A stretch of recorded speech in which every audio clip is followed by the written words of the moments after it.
warahmatullahi wabarakatuh. Untuk Iwan Bila yang berada di semua menara siar JCC. Alhamdulillah hari ini kita sudah kedatangan tamu ya dari pihak Kristen, yaitu yang diwakili oleh Mas Nathan. Untuk tema hari ini, temanya sudah saya tulis di judulnya ya, yaitu Zulkifli M. Abbas dengan Nathan ini dengan tema Zabur Injil. Untuk selanjutnya, untuk opening berapa menit ini maunya? 5 menit cukup Mas Nathan? Halo Mas Nathan.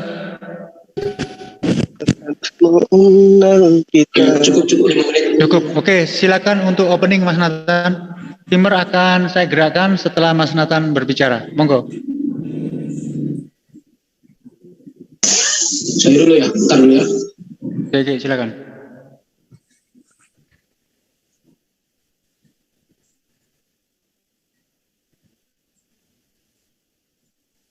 Atau sambil menunggu Mas Nathan, barangkali Mas Zuma dulu yang opening. Itu bagaimana? Temanya apa?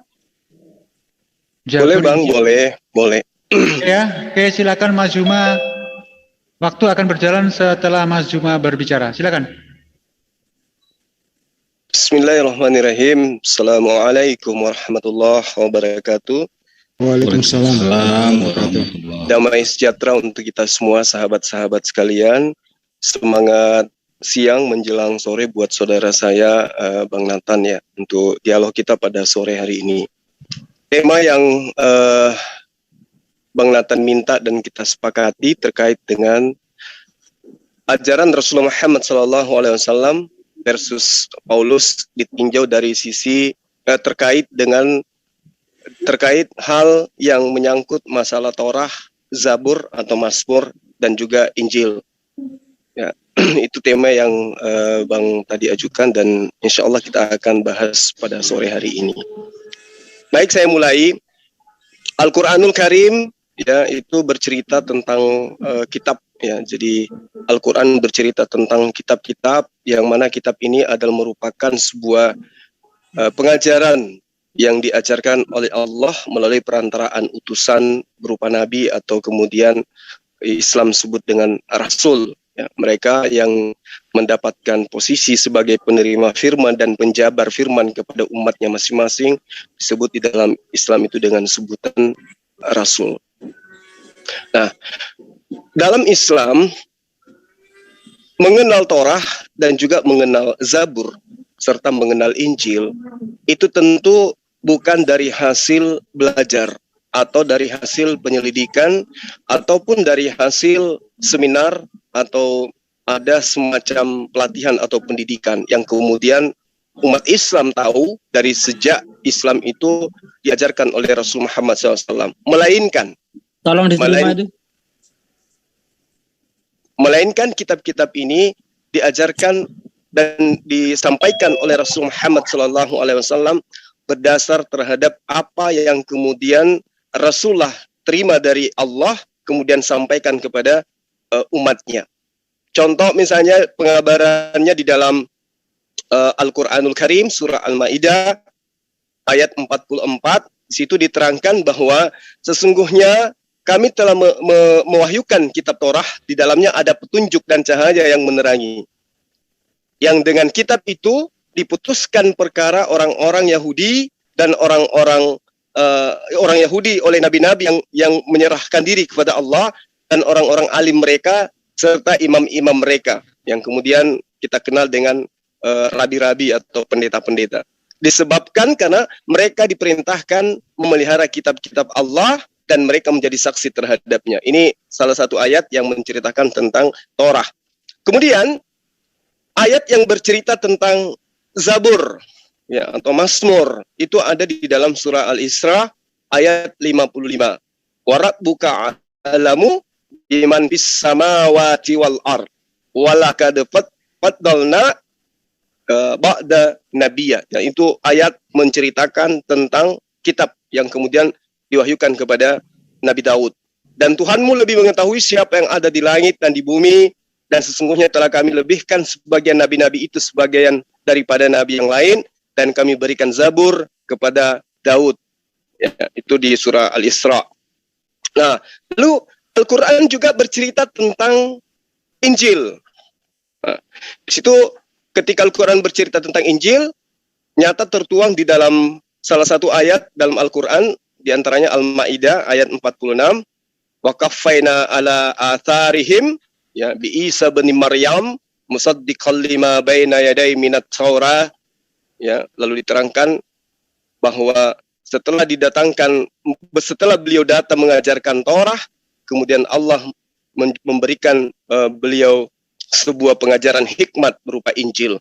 Qala inni Abdullah atani al-kitaba wa ja'alani nabiyyan. Jadi aku diutus kepada Bani Israel sebagai hamba Allah yang diberi tugas sebagai nabi, kemudian diberikan sebuah kitab dan ditunjuk sebagai nabi bagi Bani Israel. Itu jelas di dalam Al-Quran. Jadi 3 kitab ini itu diceritakan di dalam Al-Quranul Karim. Torah diberikan kepada Musa, Zabur diwahyukan kepada Daud, kemudian Injil diwahyukan kepada Nabiullah Isa alaihissalam, kemudian sahabat Kristen sebut dengan Yesus Kristus. Artinya bahwa ketika umat Islam bercerita tentang Torah, bercerita tentang Zabur atau Mazmur, bercerita tentang Injil, ya, landasan pijakannya ada di dalam Al-Quranul Karim. Demikian. Terima kasih. Baik, terima kasih Mas Juma. Waktu sudah habis. Untuk selanjutnya, waktu akan saya serahkan kepada Mas Nathan ya. Silakan Mas Nathan untuk membuat opening statement selama 5 menit ke depan. Waktu dan tempat saya persilakan. Oke, terima kasih buat waktunya. Hari ini memang saya tertarik membahas bagaimana tentang Paulus. Ini yang sangat fenomena bagi teman-teman Muslim membicarakan siapakah Paulus. Jadi di topik ini saya mau memperjelas kepada kita siapapun pendengar di sini, siapa sebenarnya Paulus ini. Paulus ini adalah orang Ibrani. Itu ayatnya ada dalam 2 Korintus 11 ayat 22, 23, 24. Apakah perlu di-share? Biar terkesan saya nanti tidak menggunakan data. Boleh. Akan Silakan saya push ya. Waktunya akan saya push ya. Setelah screenshot ataupun share sudah ada, akan saya jalankan di background. Ya, silakan di-share. Yang share siapa? Yang share ya harusnya yang punya data. Oh gitu. Oke, sebentar.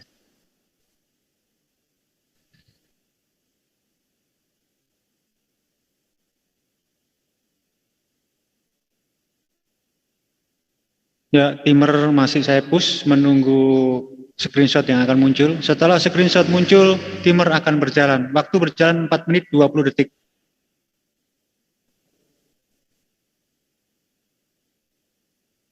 Bagaimana Mas Nathan? Masih mencari data-datanya? Oke, ini sekarang saya bisa share langsung ya. Silakan. Dikatakan dalam 2 Korintus 11. Apakah mereka orang, ayat 22 dikatakan, apakah mereka orang Ibrani? Aku juga orang Ibrani. Apakah mereka orang Israel? Aku juga orang Israel. Apakah mereka keturunan Abraham? Aku juga keturunan Abraham. Apakah mereka pelayan Kristus? Aku berkata seperti orang gila. Aku lebih banyak berjeri lelah, lebih sering di dalam penjara, didera di luar batas. Kerap kali aku dalam bahaya maut. 5 kali aku disesah orang Yahudi. Setiap kali 40 kurang 1 pukulan. Selanjutnya kalau kita baca ayat ini, hampir sama narasinya. Menjelaskan tentang bagaimana dan siapa Paulus. Yang sebelumnya adalah Saulus. Bagaimana dia backgroundnya itu orang Ibrani. Keturunan Abraham. Bahkan dia rabi Yahudi. Selain itu yang lebih mengerikan lagi, dia tim jihadin. Tim jihad pembela syariah atau akidahnya Israel atau Yahudi. Dia sangat getol menghabisi atau melarang pengikut-pengikut Kristus untuk menyebarkan ajaran yang bertentangan menurut akidah Torah, di mana Yesus mengajarkan berbeda antara pengajaran Yesus dengan Taurat, termasuk sahabat, ada beberapa ayat yang mendukung hal tersebut.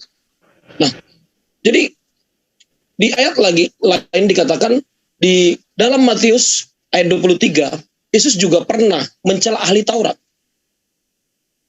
Matius 23 ayat 27, coba saya share lagi.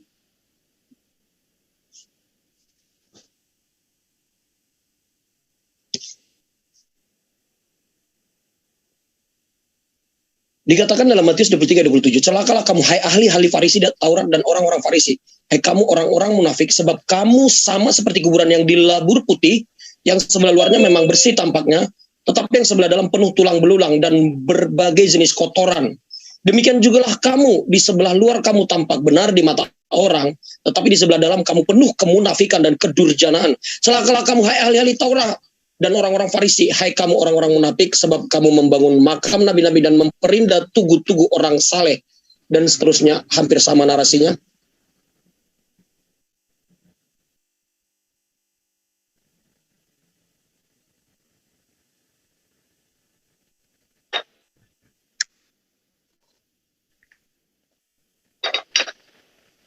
Ya, waktu masih berjalan, Mas Nathan. Masih 1 menit 37 detik.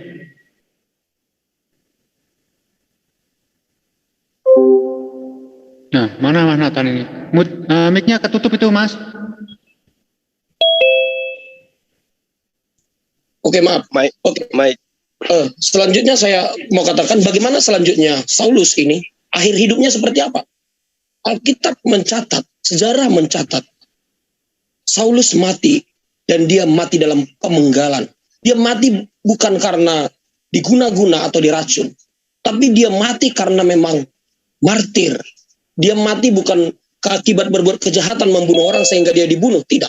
Dia martir demi memberitakan Yesus ke seluruh Asia, ke seluruh wilayah sekitar Timur Tengah. Nah, jadi kita harus memahami background dan latar belakang Saulus, siapa Saulus atau menjadi Paulus. Bagaimana dia pertama sekali dipanggil Paulus oleh Yesus ketika Yesus pasca kebangkitannya dari kematian. Setelah Yesus bangkit, dia bertemu dengan Saulus. Saulus. Dia berubah dari Saulus, ahli jihadnya Israel, menjadi pengikut Kristus. Dan dia bukan berjihad secara nyawa kepada Kristus, malah dia mati karena Kristus. Yang tadinya di dalam Yahudi, dalam ajaran Taurat, dia membunuh karena ajaran itu. Sekian, terima kasih. Baik, Pak Harisat. Oke, silakan Mas Juma untuk menjawab ataupun mengkonter ataupun menjelaskan. Waktu akan berjalan setelah Mas Juma berbicara.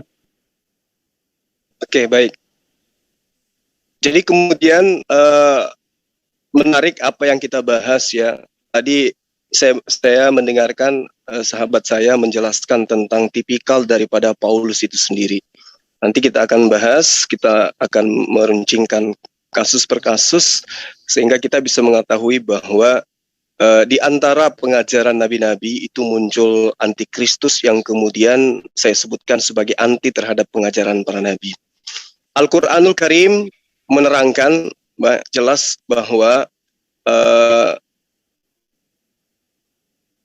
Allah berfirman, wa kaffaina ala atharihim bi Isa bin Maryam musaddiqan lima baina yaday minat Taurah wa atainahul Injil fihi hudaw wa nur wa musaddiqan lima baina yaday minat Taurah wa hudaw wa mau'idatan lil muttaqin. Ini ada di dalam Al-Qur'an. Kami teruskan jejak mereka dengan mengutus seorang nabi, Isa putra Maryam, membenarkan kitab sebelumnya yaitu Torah, dan kami kemudian menurunkan kepadanya Injil. Di dalamnya terdapat petunjuk dan cahaya, dan membenarkan kitab sebelumnya itu yaitu Torah, dan sebagai petunjuk serta pengajaran untuk orang-orang yang bertakwa. Ayat ini jelas menerangkan bahwa melalui Al-Quran, umat Islam itu kemudian diberikan edukasi nyata bahwa Nabi Isa alaihissalam kepada Bani Israel, dia tekankan pengajaran akan Torah. Dia titik beratkan pengajarannya kepada Torah.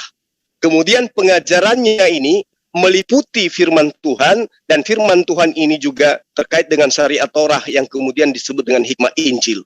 Makanya Al-Quran menerangkan dan umat Islam mengimani itu.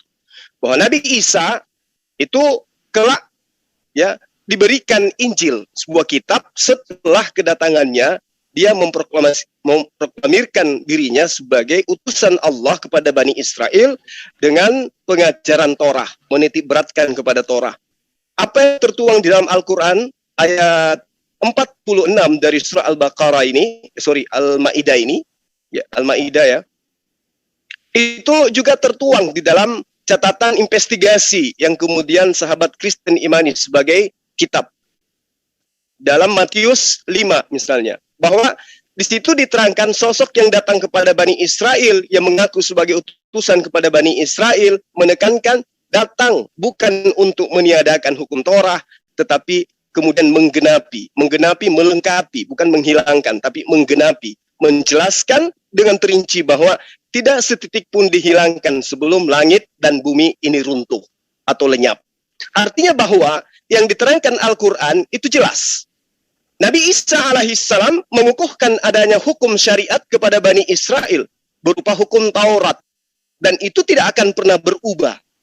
Lalu kemudian pengajarannya itu dilengkapi, digenapi dengan hikmat Injil berupa penjabaran dari Torah. Kalau umat Islam menyebut dengan hadis sahihah. Hadis sahihah ini adalah merupakan penjabaran seorang rasul terhadap apa yang dituangkan oleh Allah melalui firman-Nya yang lebih dulu didatangkan kepada Nabi sebelum Nabi yang diutus belakangan.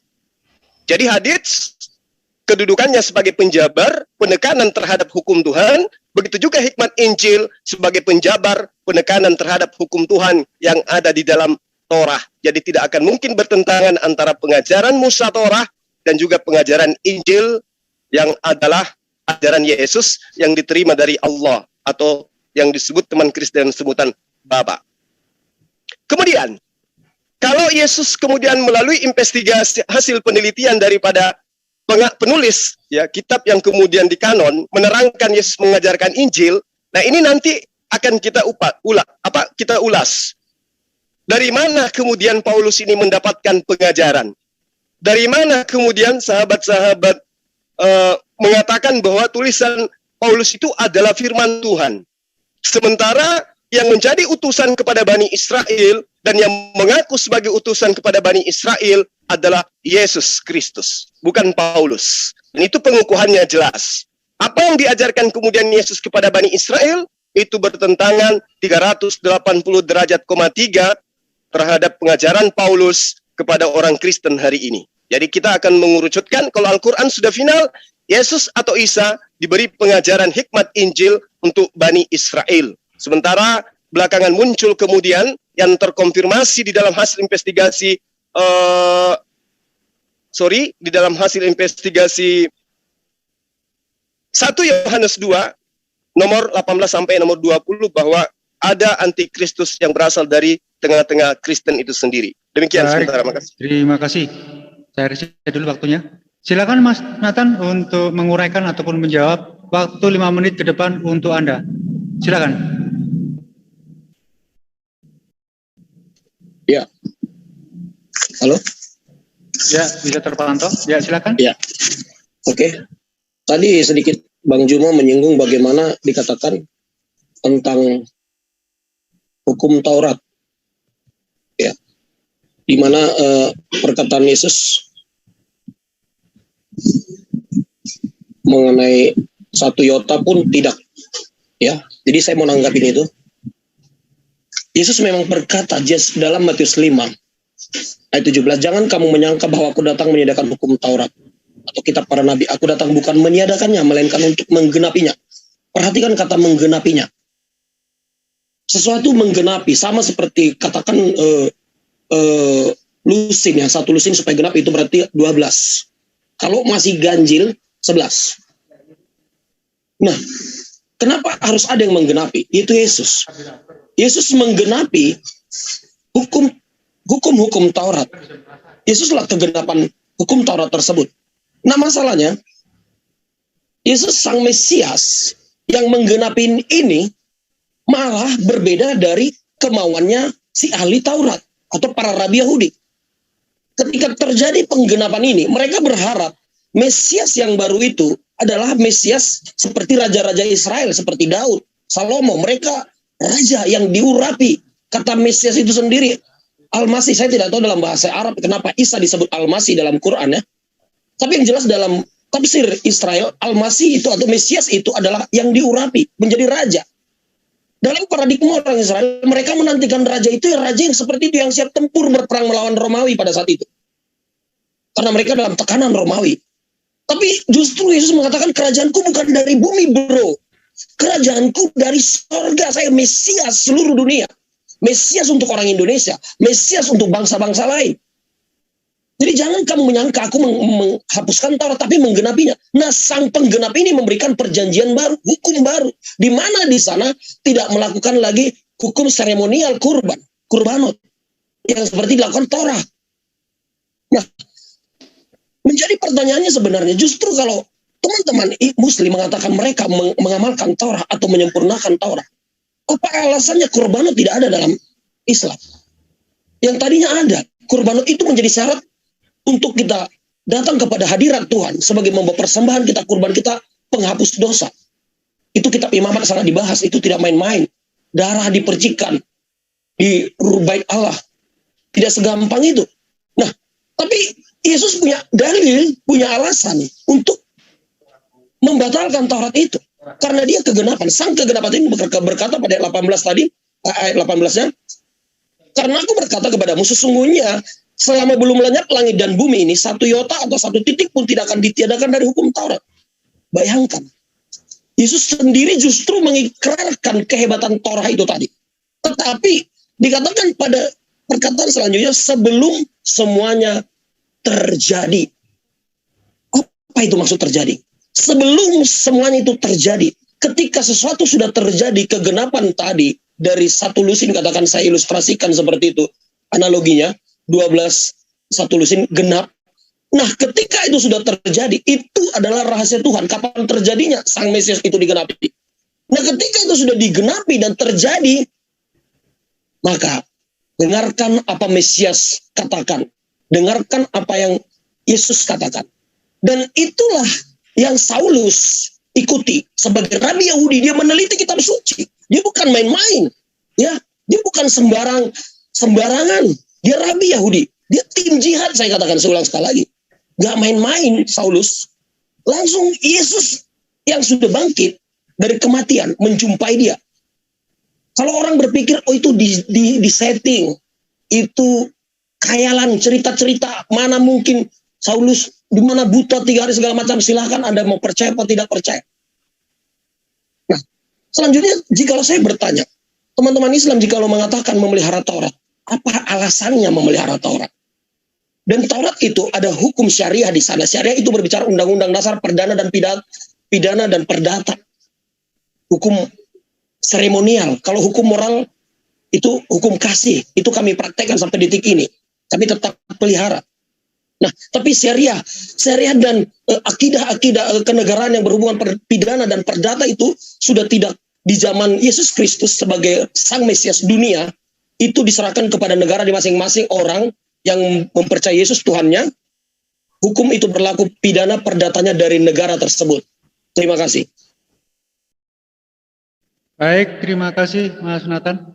Untuk selanjutnya, monggo Mas Juma dijawab 5 menit ke depan.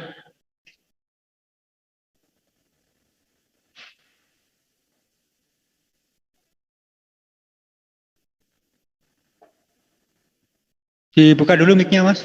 Ketutup Mas Ian. Oh, sorry. Nah, saya ngomong ternyata mic-nya ketutup. Makasih. Jadi sahabat kita menerangkan tentang Paulus adalah utusan, Paulus adalah pelanjut, kemudian apa yang diterangkan oleh Yesus tentang Torah itu tidak akan dihilangkan setitik pun sebelum semuanya terjadi. Betul, itu betul. Jadi Torah itu ada kalanya ditinggal. Karena semuanya terjadi kemudian diganti oleh hukum baru. Nah, ini yang perlu kita akan uraikan nantinya. Nah, Al-Quranul Karim sudah jelas menerangkan ya, terkait dengan apa yang kemudian sahabat saya jelaskan tadi. Wa qalatil yahudu laysatin nasara ala syai'in wa qalatin nasara laisatil yahudu ala syai' wa hum yatlunal kitaba. Lalu kemudian diterangkan Allah, kadzalika qalal ladzina la ya'lamuna mithla qaulihim fallahu yahkumu bainahum yaumal qiyamah fima kanu fihi yakhtalifun. Jadi orang Yahudi berkata, menuding orang-orang Nasara, mereka tidak memiliki suatu pegangan. Dan orang-orang Nasara juga berkata, orang-orang Yahudi tidak memiliki suatu pegangan. Kita lihat hari ini, bagaimana kemudian praktisi Judaism menyalahkan Kristen. Praktisi Kristen menyalahkan Yahudi, Judaism. Dan itu sudah diterangkan Al-Quran 1400 tahun silam. Kata Al-Quran, padahal mereka itu membaca kitab. Demikian pula orang-orang yang tidak berilmu. Berkata seperti ucapan mereka itu, maka Allah akan mengadili mereka pada hari kiamat tentang apa yang mereka perselisihkan. Kalau hari ini kemudian sahabat kita mengatakan bahwa Yesus penggenapi Torah, tapi konsekuensi penggenapannya kemudian dia harus mati di tiang salib. Praktisi Judaism yang megang Torah menurut mereka mengimani itu? Tidak. Selanjutnya, orang-orang Yahudi praktisi Judaism sampai hari ini melakukan korban. Penghapusan dosa menggunakan kurban binatang. Apakah orang Kristen mau mengiyakan bahwa itu adalah keterusan daripada pengajaran yang diajarkan oleh Allah kepada mereka? Teman-teman Kristen akan mengatakan, tidak. Sudah diganti dengan anak domba Allah bernama Yesus Kristus. Berarti apa yang diterangkan Al-Quran? Wakalatil yahudu laysatil nasara ala syai' wakalatin nasara laysatil yahudu ala syai' wahum yatslunal kitab. Mereka sudah baca kitab, tapi mereka tidak memahami makna sesungguhnya yang benar seperti apa. Nah, kemudian ketika di dalam kitab sahabat Kristen, di dalam 1 Yohanes 2:18 sampai dengan nomor 20. Anak-anakku, waktu ini adalah waktu yang terakhir, dan seperti yang telah kamu dengar, seorang antikristus akan datang. Sekarang antikristus itu telah bangkit. Itu ucapan Yesus, mengatakan sekarang. Berarti pada masa Yesus ada. Itulah tandanya, kata Yesus, bahwa waktu ini benar-benar adalah waktu yang terakhir. Mereka memang berasal dari antara kita, tetapi mereka tidak sungguh-sungguh termasuk kita. Jadi kalau sahabat saya bangga dengan apa yang sahabat uraikan tentang Paulus, dia adalah jihadit, dia adalah yang memperjuangkan ajaran Yesus sampai di tiang salib. Tunggu dulu. Karena nubuatan daripada pengajar-pengajar palsu itu ada. Bahwa mereka yang berkata mengatasnamakan firman Tuhan, tetapi bukan firman yang dia sampaikan, maka dia harus dilenyapkan. Dia harus dibinasakan. Ulangan 18, 19, 20. Poinnya di situ. Jadi kalau ada kemudian orang mati karena mengatasnamakan Yesus, tunggu dulu. Belum tentu itu jihad. Kenapa? Karena ada dua versi. Dia jihad atau dia adalah antikristus. Kenapa ada antikristus yang harus dibahas, yang harus ditegakkan di sini? Karena Yesus menerangkan bahwa antikristus itu berasal dari tengah-tengah mereka. Memang mereka berasal dari antara kita, tetapi mereka sungguh-sungguh tidak termasuk dari kita. Sebab jika mereka sungguh-sungguh termasuk dari kita, niscaya mereka tetap bersama-sama dengan kita. Faktanya, antara Judaism dengan Kristen terpisah. Antara pengajaran Yesus dan pengajaran Paulus terpisah. Yesus mengajarkan tentang Torah dan tidak pernah mengajarkan pembatalannya. Kemudian Paulus mengajarkan pembatalan Torah dan hari ini digenggam erat oleh sahabat-sahabat Kristen, tidak menjadi praktisi Judaism tetapi menjadi praktisi Kristen. Apa itu? Mengajarkan Yesus menghapuskan Torah dengan matinya dia di atas tiang salib. Sampai hari ini praktisi Judaism ketika mereka berdosa, mereka menebusnya dengan domba, bukan dengan manusia. Demikian itu sementara.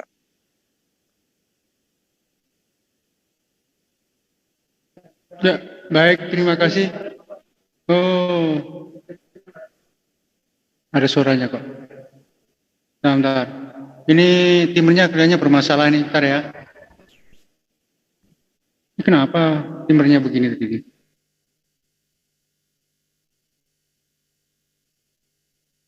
Bentar, timernya nggak bermasalah. Ya, mohon tunggu sebentar ya.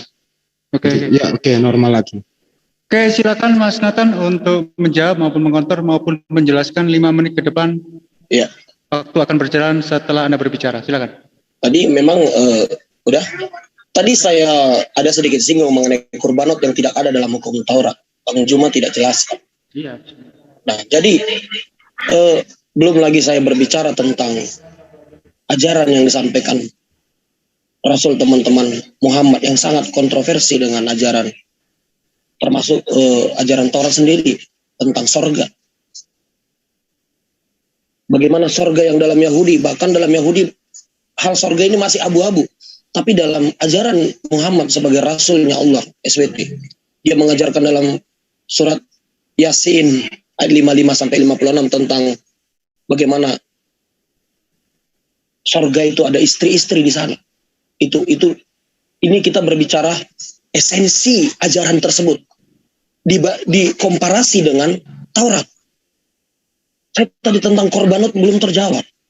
Kami ada alasannya korbanot tidak kami lakukan. Versi Injil. Bagi kami korbanot itu sudah digenapi dengan kematian Yesus di kayu salib. Karena dia adalah satu-satunya, adalah manusia yang suci, Adam yang kedua, yang tidak berdosa. Dan Al-Quran juga mencatat itu. Yesus itu hanya Yesus atau Isa dalam Quran yang dikatakan suci atau kudus. Manusia lain semua berdosa.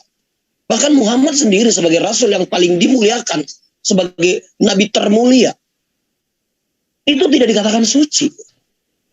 Dalam versi Islam dialah Nabi yang terbaik. Tapi itu tidak ada ayat Quran mengatakan dia suci. Tapi Yesus Isa dikatakan suci dari lahirnya. Dan tidak ada satu kata pun dikatakan Yesus berdosa. Dan itu adalah syarat penebus. Arti penebus, kita harus pahami kurban itu sejarahnya apa. Sejarah kurban itu adalah suatu perjanjian atau korban. Ada yang dikorbankan ketika kita berdosa kepada Tuhan. Kita punya utang nih sama Tuhan. Utang dosa, utang kebejatan sama Tuhan. Kita butuh sesuatu untuk membayar itu. Makanya harus ada darah yang tertumpah. Itu terjadi dalam kitab Taurat, Kejadian, Keluaran, Imamat. Dalam 4 kitab itu dibahas tentang kurbanot. Itu begitu penting dan sangat sakral. Harus ada kurban untuk kita bisa berhadapan dengan Sang Ilahi. Tanpa itu tidak bisa minta ampun. Halo, saya minta ampun, tidak bisa. Itu sudah standar mutlak dari sejak Taurat itu ada. Bahkan sebelum Taurat juga ada. Keturunan Adam dan Hawa, Habel melakukan kurban. Karena itu penting, itu ada nilai historikalnya antara manusia dan Tuhan, ada yang dibayar. Sesuatu kita dalam walaupun memang itu diadopsi penyembahan berhala atau kultisme ketika mereka ingin berguru atau mencari kekuatan atau gaib atau apa, mereka melakukan juga suatu bayaran di sana. Ada kurban. Itu diadopsi oleh iblis, setan. Mereka merasa jadi Tuhan. Mampu juga memberi kekuatan sama seperti Tuhan. Mereka merasakan dirinya sama seperti Tuhan. Maka mereka butuh juga kurban. Kalau enggak kepala kambing, kalau enggak lu enggak bisa membangun di sini gitu. Itu versi setan. Kalau versi Tuhan tidak seperti itu.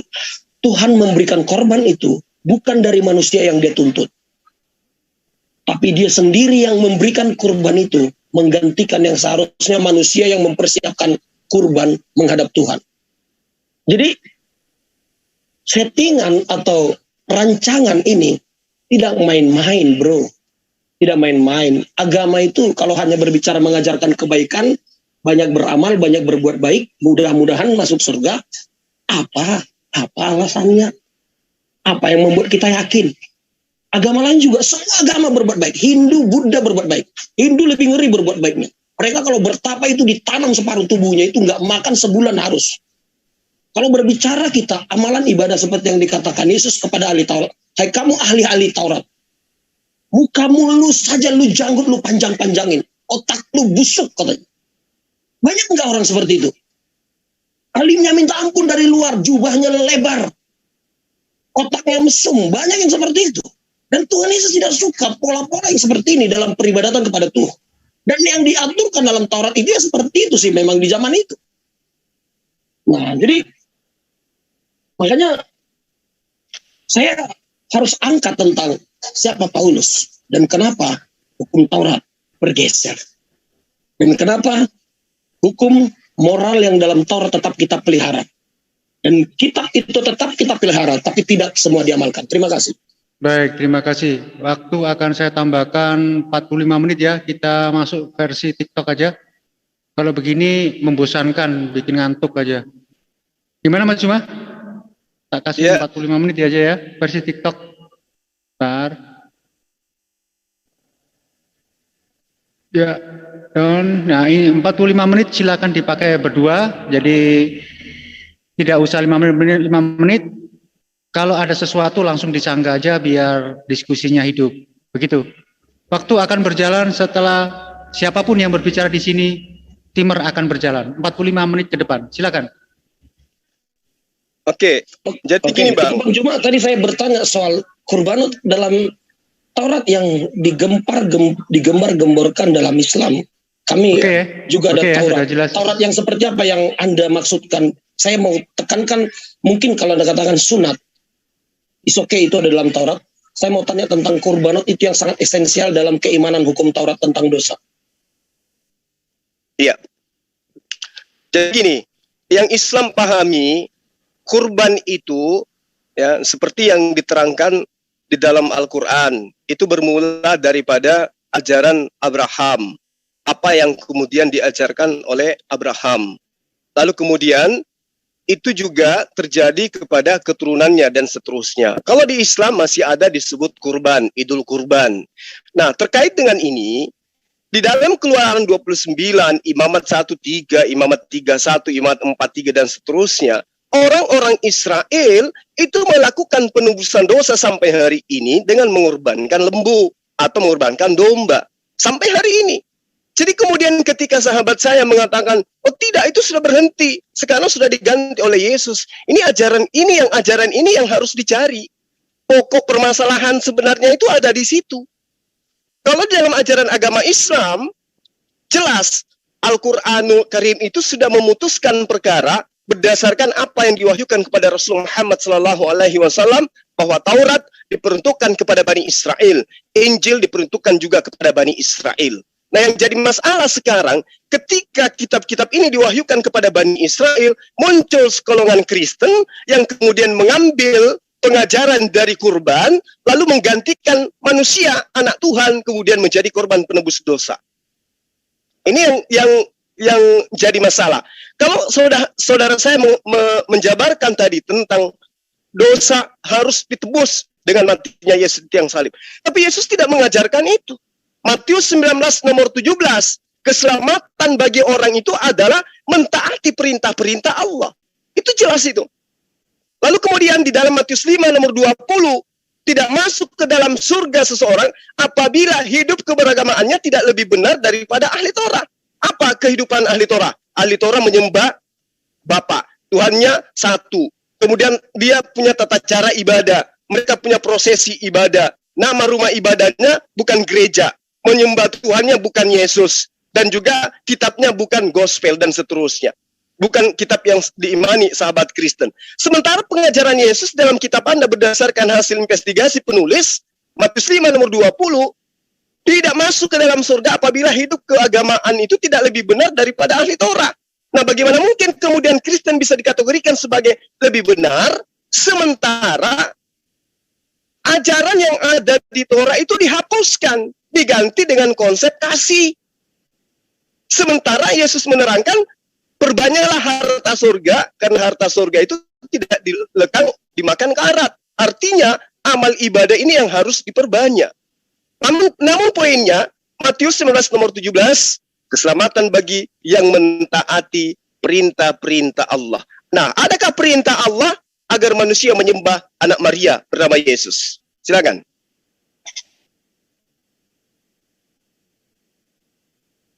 Silakan Bang, ditanggapin Bang. Waktu kita berjalan.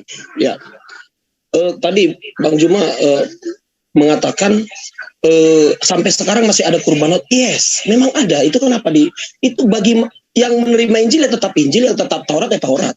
Itu tidak saya sangka. Tidak saya sanggah itu ya. Ya mereka memang tetap sampai sekarang. Dan itu menjadi bukti begitu pentingnya esensi Taurat itu di dalam kurbanot itu tadi. Nah, kenapa saya kaitkan dalam teman-teman Islam? Kurbanot ini seakan-akan tidak punya nilai sakral lagi dalam keislaman. Untuk menghadap hadirat Tuhan itu tidak berlaku lagi. Bagi kami, walaupun Anda katakan kenapa digantikan menjadi Yesus, anak Allah, itu esensi doktrin kami. Anda tidak boleh berhak mempertanyakan itu atau menjustifikasi itu. Anda mungkin bertanya, silahkan. Nah, kenapa itu seperti itu? Kita punya alasan untuk itu.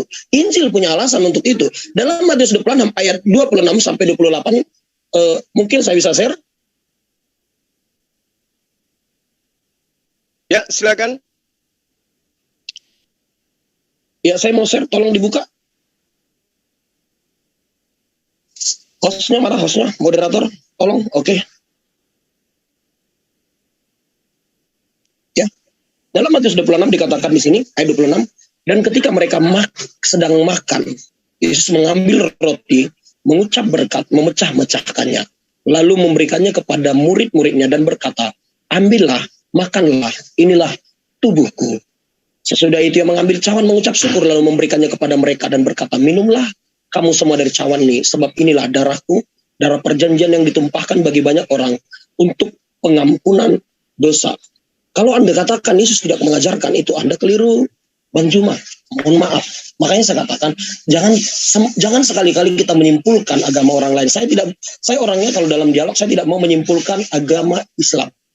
Baik dimanapun, di room manapun, saya tidak mau menyimpulkan ajaran Anda. Saya hanya bertanya, Anda harus cukup menjawab. Itu seperti itu. Jadi kenapa kami melakukan Yesus sebagai lambang atau nilai historikal atau simbolik akan kurban di zaman dahulu, ada alasannya. Nah, yang saya pertanyakan dalam Islam, tentang sapi betina, apakah itu kurban? Atau tentang Abraham mengorbankan anak yang tunggal. Dalam kami dikatakan Ishak, dalam Quran anak yang tunggal. Itu sampai sekarang masih membingungkan siapa itu anak yang tunggal. Kalau kami jelas Ishak. Nah, ini juga sebenarnya teman-teman Islam harus bertanya, kenapa mesti ada kurban di situ? Apa memang kurban itu buat bagi-bagi daging doang? Bagi-bagi daging fakir miskin gitu? Apakah itu memang esensi kurban itu sendiri? Nah, ini harus kita pahami. Ini yang pertama ya. Yang kedua, yang perlu kita pahami, hukum Taurat itu lengkap dengan namanya syariah-syariah. Aturan perundang-undangan mengatur pidana dan perdata, jarak tanah, warisan, itu diatur semua. Dan Paulus mengajarkan, oke, silakan. Nanti pertanyaan berikutnya silakan. Kita kerucutkan permasalahan dulu. Ya, pengajaran Yesus mewanti-wanti kepada murid-muridnya. Akan datang kepada mereka, di tengah-tengah mereka seorang pengajar palsu. Di dalam Lukas 24 dikatakan bahwa penyesat itu akan menangkap, menyesah, mengadili, membawa murid-murid Yesus ke rumah-rumah ibadat. Saya ingin tahu dari sahabat saya, ini yang melakukan ini siapa di dalam pengajaran Yesus? Yang menangkap muridnya, menganiaya muridnya, itu siapa itu? Menurut sahabat saya. Ya, boleh di-share ayatnya, minta tolong untuk lebih apa? Bantu di-share.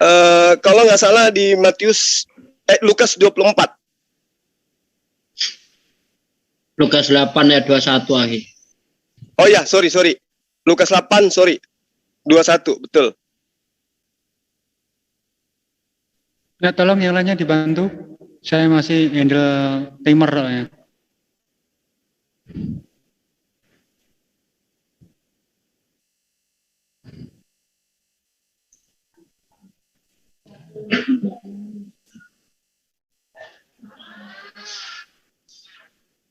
Lukas 21 mungkin ya Bang ya?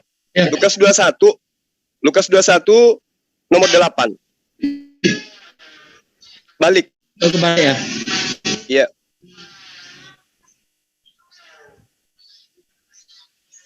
Waspadalah supaya kamu jangan disesatkan, sebab banyak orang yang akan datang dengan memakai namaku dan berkata, akulah dia, dan saatnya sudah dekat, jangan kamu mengikuti mereka. Itu poinnya. Kemudian, di dalam nomor 12 diterangkan, tetapi sebelum itu semuanya terjadi, kamu akan ditangkap dan dianiaya. Kamu akan diserahkan ke rumah-rumah ibadat dan penjara-penjara. Dan kamu akan dihadapkan kepada raja-raja dan penguasa-penguasa oleh karena namaku.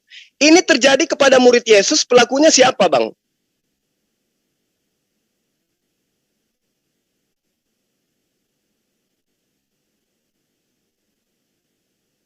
Menurut abang pelakunya ini siapa ini yang mengobok-obok murid Yesus nih di awal mula nih? Yang kemudian setelahnya mengaku bertobat, ganti nama, kemudian nyamar sebagai pengikut. Monggo Bang Nathan dijawab.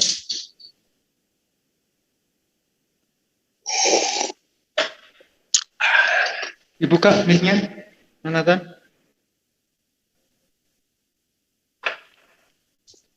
Oh, halo. Ya, Ya. silakan Bang. Mohon maaf, tadi saya belum buka. Ini ayat yang berbicara waspada ini, jangan di saat banyak orang memakai namaku, akulah dia, dan seterusnya. Ini akulah dia, artinya ini berbicara nabi-nabi palsu akan ada. Jadi ada banyak rentetan sebenarnya di sini. Ada juga siksaan. Kalau Anda baca ayat ini sampai seterusnya dalam Lukas 21 ini berbicara banyak. Kamu akan ditangkap. Ayat 12 dikatakan, ditangkap dianiaya, ini orang-orang Yahudi, ini salah satu. Dan itu Saulus yang melakukannya, Saulus. Oke, berarti Anda sudah menjawab. Ya. Berarti yang melakukan salah satunya adalah Saulus. Saulus, ya. Dan sebentar, Saulus ini, saya mau tanya, coba Bang Juma berpikir. Saulus ini muncul melakukan ide ini, apakah dari dirinya sendiri atau karena tekanan daripada imam-imam besar Yahudi, berikut juga karena akidah syariahnya Taurat itu keras. Apa kemauan pribadi dia, sehingga dia punya ide punya sendiri. Coba menurut Bang Juma karena apa? Kenapa sebegitunya Saulus mendera orang-orang pengikut Yesus? Karena akidah Taurat kah? Atau karena memang kemauan dia sendiri? Oke, satu hal ya. Yang pertama, masa Yesus datang kepada Bani Israel itu adalah masa di mana mereka tidak punya pegangan. Satu hal yang perlu sahabat saya pahami. Saya tahu Anda orang terpelajar. Tentu Anda sering mendengarkan perkataan Musa di dalam perjanjian lama, baik itu di dalam bilangan, ulangan, bagaimana kemudian Musa mengecam orang-orang Yahudi. Sedangkan aku masih hidup, kamu sudah memperlihatkan pembangkanganmu terhadap Tuhan. Zaman Musa, jangan mimpi kemudian kurang lebih 2000 tahun kemudian, apa yang Musa ajarkan kepada mereka, itu mereka akan pegang kuat. Karena itulah kemudian setaat-taatnya Paulus di dalam memegang Torah itu kita masih ragukan. Buktinya ketika dia datang Yesus kepada mereka, sekiranya dia taat kepada Torah, maka apa yang diceritakan tentang Torah mengenai anak Allah, dia akan meyakini Yesus itu sebagai anak Allah. Murid-muridnya pun dia akan imani sebagai murid daripada anak Allah. Faktanya, Anda sudah menyebut bahwa Pauluslah yang kemudian memporak-porandakan mereka, murid-murid Yesus. Berarti yang diterangkan dalam 1 Yohanes 2 yang tadi, bahwa mereka berasal di tengah-tengah kita, antikristus itu adalah Saulus itu sendiri, yang kemudian mengajarkan itu. Itu pertama. Kedua, pada masa Paulus mengajarkan ajarannya, itu adalah masa di mana kekaisaran Romawi ya menguasai tanah Yerusalem, di mana mereka mengajarkan ajaran politeisme, banyak Tuhan. Sehingga Paulus kemudian menjajakan ajarannya kepada orang-orang non-Yahudi. Dan itu fakta, itu nggak bisa diingkari. Oleh karena itulah kemudian ajaran Paulus laku keras diterima oleh penganut politeisme, yaitu Romawi, Yunani, sampai hari ini. Jadi itu alasannya. Kenapa kemudian Paulus ini kemudian mengajarkan sesuatu konsep yang disebut dengan ajaran yang Anda imani saat sekarang. Ketiga, pada saat Yesus datang mengajarkan tentang dirinya, jangankan kepada non-Yahudi, orang Yahudi sendiri dia ajarkan ditolak. Ditolak Yesus itu oleh Bani Israel, ditolak. Lalu bagaimana mungkin kemudian ketika pengajarannya ditolak, muncul Paulus yang mengambil ajaran itu, merubahnya, menjajakannya kepada non-Yahudi yang mengimani Tuhan datang dalam rupa manusia, menjual Yesus, membawa-bawa nama Yesus. Itulah yang dikatakan, orang ini datang dengan memakai namaku dan berkata, akulah dia. Akulah dia yang datang ke Damsyik, yang bertemu dia ketika dia rebah ke tanah. Dia jual nama Yesus. Semuanya dijual nama Yesus. Sementara Yesus menerangkan, jika ada yang berkata kepadamu bahwa ada Mesias di sana, ada Mesias di sini, jangan kau percaya. Siapa yang melakukan itu? Paulus. Dia mengaku ketika dia di penjara, bertemu Yesus. Ketika dia di Damsyik, bertemu Mesias, dan seterusnya. Sehingga tulisan-tulisannya berupa surat-suratnya Paulus, itu ditengarai, dituliskan berdasarkan atas bisikan Yesus sendiri, atas bisikan Roh Kudus itu sendiri. Padahal dari awal Yesus telah mengatakan bahwa waspadalah, akan datang agar kau jangan disesatkan, sebab banyak orang yang akan datang dengan menggunakan namaku. Sekarang Paulus datang menggunakan nama Yesus sebagai utusan Yesus, ya. Lukas, ya. Markus, ya. Yohanes, ya. Semua mengatasnamakan Yesus. Inilah yang oleh angkatan pertama murid-murid Yesus. Silakan. Jadi Bang Juma lebih cocoknya ahli teologi Alkitab. Sayangnya Bang Juma sebagai Islam tidak menjelaskan si kurban di dalam Quran. Tapi Anda sedang menjelaskan Alkitab. Sepertinya Bang Juma rajin baca Alkitab. Tapi sangat disayangkan asumsi Anda semua meleset. Karena tidak ada cocok logi dalam Alkitab. Apakah segampang itu kita berkata seorang Saulus bego banget dia, sehingga dia bisa dengan mudah menyeting dirinya dan menjual keyahudiannya demi sebuah settingan? Dia itu orang terhormat, guru, bukan main-main. Dia punya jabatan, dia rela bersakit-sakit. Itu orang paling tergoblok di dunia. Kalau Anda katakan laris-manis terjual karena Saulus punya mujizat, yang saya tanya Nabi Anda Muhammad, Bang Juma, apa mujizat? Kenapa laris manis ajaran Saulus sebagai orang Yunani? Karena memang nyata mujizat Tuhan ketika dia digigit ular tidak mati, ketika dia menyembuhkan orang sakit, mujizat. Ada tanda bahwasanya dia memang dipilih Tuhan, tidak main-main. Kalau kita berasumsi liar seperti yang Anda sampaikan, bahwasanya dia membawa Yesus akan ada seperti ini, Mesias. Itu berbicara Mesias itu juru selamat. Raja kan ada. Memang di zaman itu banyak bermunculan bidat-bidat yang mengajarkan saya juga murid Yesus. Ajaran saya seperti ini. Saya juga seperti ini. Saya Mesias. Saya punya kitab sendiri. Di zaman itu udah banyak aliran-aliran. Dan itu terbukti. Abad pertama ada banyak aliran-aliran bidah-bidah yang mengakui dia adalah utusan Yesus juga. Yang mengatakan bahwasanya Yesus itu Tuhan. Tidak Tuhan. Itu sudah ada di abad pertama. Yang mengatakan bahwasanya Yesus memilih saya juga. Yang seperti itu sudah ada. Tapi bukan berarti Saulus. Kalau Anda mengasumsikan itu kepada Saulus yang menjadi Paulus, itu nggak main-main, nggak main setting-settingan. Ketika dia buta, dia pergi kepada Simon Petrus dan didoakan. Setelah 3 hari baru bisa melihat. Itu bukan settingan. Ini kitab suci. Ini orang-orang kudus yang berbicara. Tidak ada di sini tipu-tipu. Itu sangat-sangat, sangat-sangat lemah sekali. Sangat-sangat lemah sekali. Oke, baik. Silakan. Sekarang saya minta kepada sahabat saya menunjukkan satu literasi dari Yudaism yang menceritakan bahwa Paulus itu adalah seorang rabi atau imam yang terhormat pada masa itu. Bisa?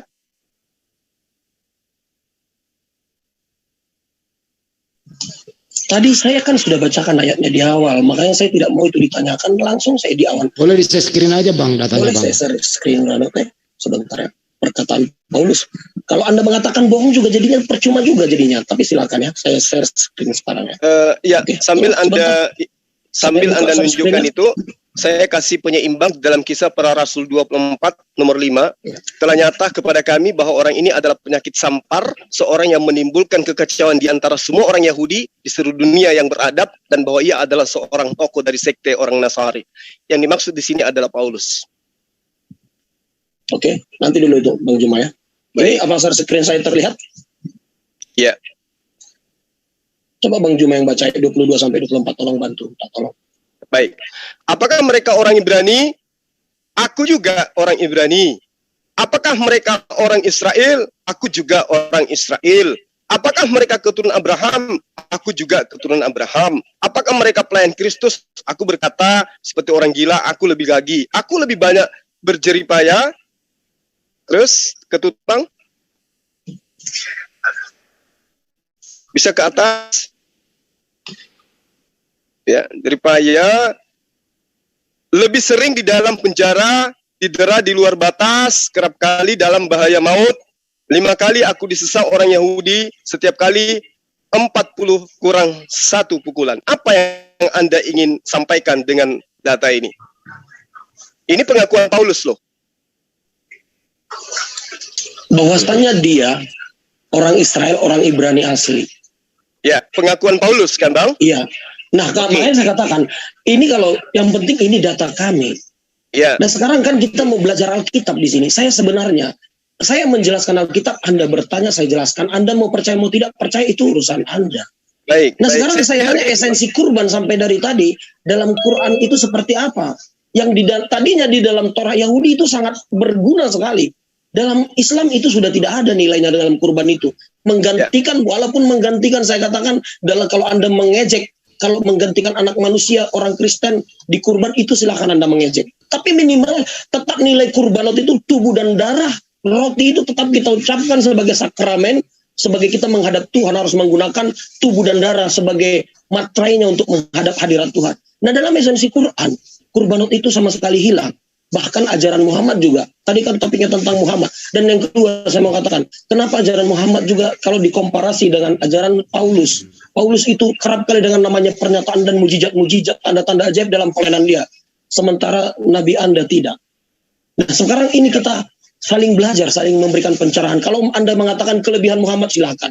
Nah, itu kalau berbicara lagi akhlaknya Muhammad seperti apa? Kita akan komparasi lagi dengan akhlaknya Saulus sampai mati dia dirajam. Saya sudah tunjukkan tadi ayatnya. Dideram berkali-kali. Yang tadinya dia adalah orang yang termulia, orang Israel, orang pilihan di antara imam-imam. Nah, sekarang bagaimana kita komparasi dengan Nabi saudara-saudara? Itu. Anda jelaskan dong agama Anda. Mana tahu saya tertarik. Silakan. Oke. Jadi sahabat saya harus memahami dulu bahwa konsep kedatangan Islam itu tidak sama seperti konsep kedatangan Kristen. Bahwa Kristen kemudian berdiri ya dengan konsep nubuatan. Nubuatan digenapi kemudian oleh Yesus. Dalam ajaran Islam itu tidak seperti itu. Islam bukan penerus daripada syariatnya Bani Israel. Syariat Bani Israel berlaku pada Bani Israel. Baca Yeremia 31, nomor 33, nomor 31 sampai 33. Jadi mereka memiliki syariat. Syariatnya berlaku kepada Bani Israel. Maka karena itulah kemudian sahabat saya masih bisa melihat bagaimana di dalam Matius 15 nomor 24 Yesus mengukuhkan kedatangannya. Dia hanya untuk Bani Israel. Lalu kemudian Matius 10 nomor 5 nomor 6 dia menegaskan kepada ke-12 muridnya agar tidak ke bangsa lain. Kalau kemudian ada pengajaran sampai Anda mengikuti dan Anda menjadi Kristen hari ini, itulah yang kita sedang bahas. Siapa penyesat yang kemudian memutarbalikkan ajaran Yesus? Kalau dalam Al-Quran terkait dengan kurban, kurban itu tidak kemudian menjadi sebagai penebus dosa. Ibadah kurban yang dilakukan oleh umat Islam itu hanya merupakan sebuah prosesi ya pengakuan iman kepada Allah, bukan sebagai penebus dosa waris yang dilakukan oleh orang-orang Yahudi atau orang-orang Kristen terhadap umat Islam itu sendiri. Tidak. Kurban itu hanya perintah mengikuti pola hidup milah Abraham, di mana Abraham melakukan kurban di dalam prosesi ibadahnya, di mana Abraham melakukan sunat dalam prosesi ibadahnya, di mana Abraham memiliki tugu, memiliki bait Allah ketika dia sujud menghadap keredaan Allah yang Abraham juga sembah. Jadi tidak ada kaitannya kemudian ajaran sahabat Kristen kurban manusia dibunuh menebus dosa manusia, itu tidak. Dan Yesus pun tidak mengajarkan itu. Yesus tidak pernah mengajarkan itu. Yesus malah mengajarkan agar bertaubat, dan bertaubat. Lalu kemudian Yesus mengajarkan bahwa manusia akan dihakimi berdasarkan dengan dosa atau perbuatan manusia masing-masing. Itu poinnya. Kemudian, kita kembali untuk menetralkan kasus yang tadi. Kalau Islam itu sudah final, kurban bukan penebusan dosa. Hari ini orang Yahudi sampai seterusnya mereka masih melakukan kurban, tapi kurbannya adalah hewan, bukan manusia. Nah, untuk mencari benang merah, kita lihat di dalam Kejadian. Biar kita ambil kitab netral, bukan kitab Anda, bukan kitab saya. Kejadian 49 nomor 27. Ketika kita diajarkan ya bahwa ada yang disebut ramalan, ada yang disebut nubuah, maka kita Kristen Islam pasti dalam ilmu kristolog merujuk kepada kitabnya Bani Israel. Nah, di Kejadian 49, Yakub itu memanggil ke-12 anaknya, lalu kemudian meramalkan anak-anaknya. Ketika dia memanggil Benyamin, anaknya yang bernama Benyamin, Yakub menerangkan kepada Benyamin. Benyamin adalah seperti serigala yang menerkam pada waktu pagi, ia memakan makanan dan makan mangsanya pada waktu petang, dan ia membagikan rampasannya. Itu di dalam Kejadian 49 nomor 27. Jadi Benyamin ini dinubuatkan seperti serigala.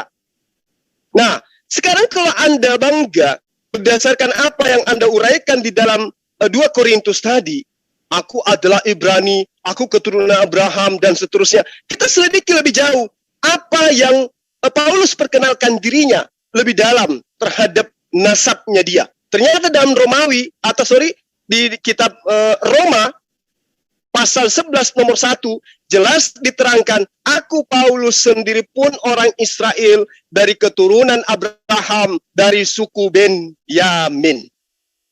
Dia mengaku dari keturunan Benyamin. Yakub meramalkan anaknya Benyamin, kelak lakunya seperti serigala. Jadi tidak bisa dipungkiri lagi bahwa Paulus itu keturunan Benyamin, di mana keturunan Benyamin diramalkan oleh Yakub kelak lakunya seperti serigala. Dan memang nyata sesuai dengan apa yang sahabat saya akui, Paulus yang melakukan tindakan kriminal terhadap pengikut-pengikut Yesus awal mula. Di dalam Lukas 21:8 digenapi di nomor 12-nya. Artinya bahwa mau kayak manapun ajaran yang kemudian Anda sampaikan tentang Paulus, ujung-ujungnya berujung kepada Anda memuliakan sosok yang harus diwaspadai oleh pengikut Yesus. Harus diwaspadai oleh pengikut Yesus. Karena itulah kemudian ketika ditanya siapa yang memporak-porandakan pengajaran Yesus awal mula, mau Anda mengatakan dia adalah orang Ibrani, dia adalah orang Yahudi yang taat, dia orang terhormat, buktikan di mana kitabnya Yahudi yang menerangkan, menceritakan tentang Paulus. Anda hanya menunjukkan 2 Korintus, di mana 2 Korintus itu adalah surat-surat Paulus yang ditulis oleh tangannya sendiri untuk menyanjung dirinya sendiri. Di dalam 2 Korintus 12 nomor 16 yang Anda bacakan tadi, di nomor 16-nya diterangkan, kamu katakan dalam kelicikanku, aku telah menjerat kamu dengan tipu daya. Ini pengakuannya. Silakan.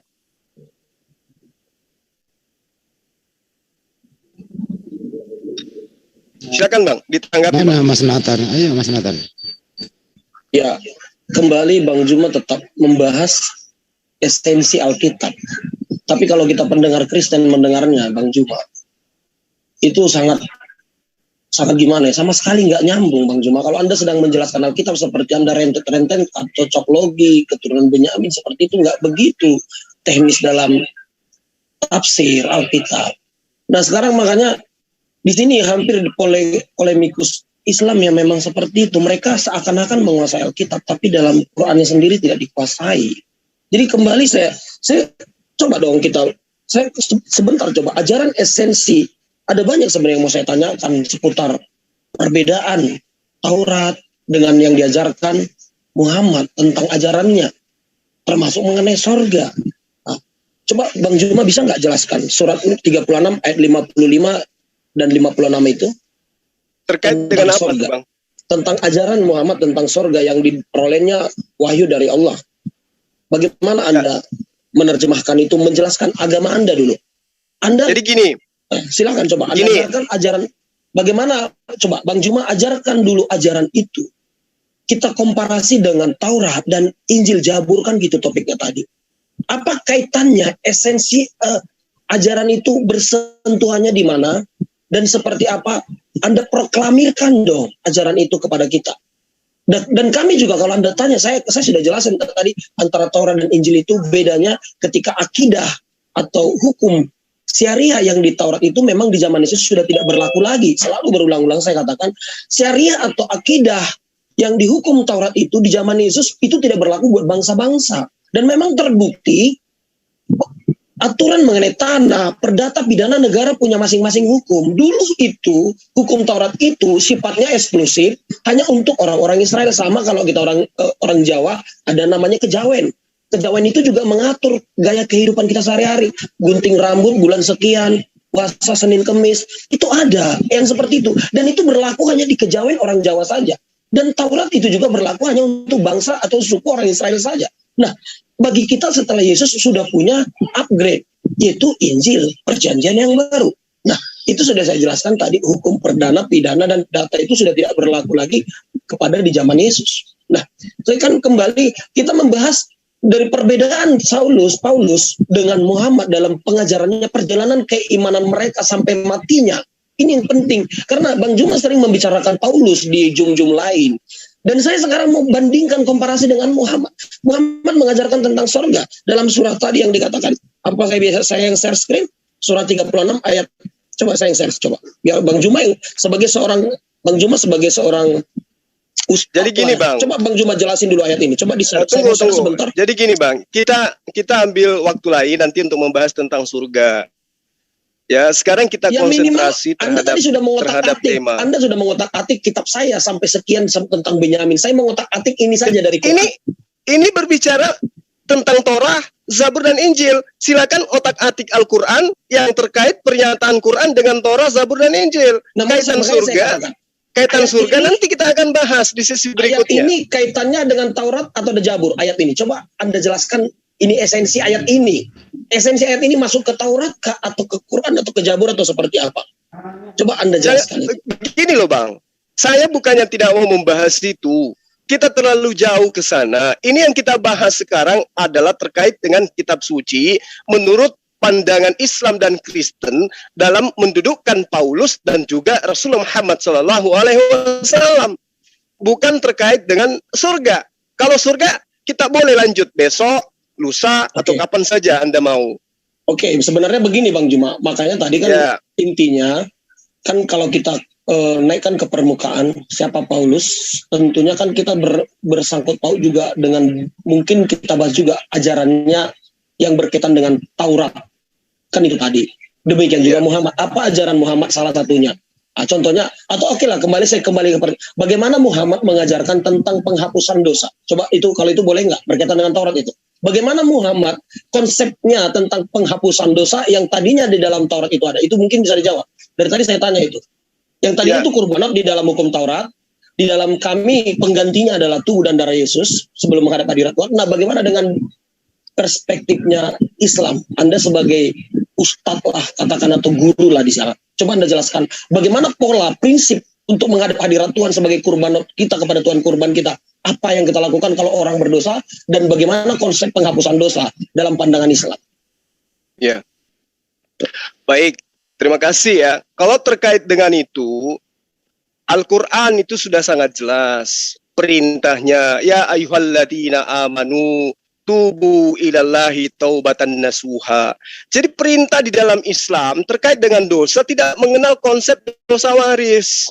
Jadi tidak ada itu korban-korban dalam Islam. Tidak ada.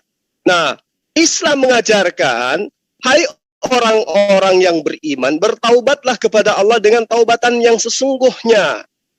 Itu jelas perintahnya. Jadi dalam Islam, untuk kemudian mendapatkan pengampunan, mendapatkan surga, maka manusia kudu wajib diajarkan untuk bertaubat. Itu intinya di situ. Bertaubat itulah inti daripada ajaran Islam. Selalu memohon pertobatan kepada Allah. Tidak kemudian sama seperti ajaran-ajaran sebelumnya menjadikan binatang sebagai korban penebusan dosa dan seterusnya. Islam tidak begitu. Nah, justru diterangkan di dalam mendapatkan keselamatan di dalam Islam, pengampunan dosa di dalam Islam, itu diperintahkan oleh Allah kepada Rasulullah Muhammad SAW untuk menyampaikan kepada manusia bahwa ketika engkau cinta kepada Allah, ingin mendapatkan pengampunan dosa-dosa dari Allah, maka Allah memerintahkan kepada Rasulullah, sampaikan kepada manusia agar mereka mengikuti kamu.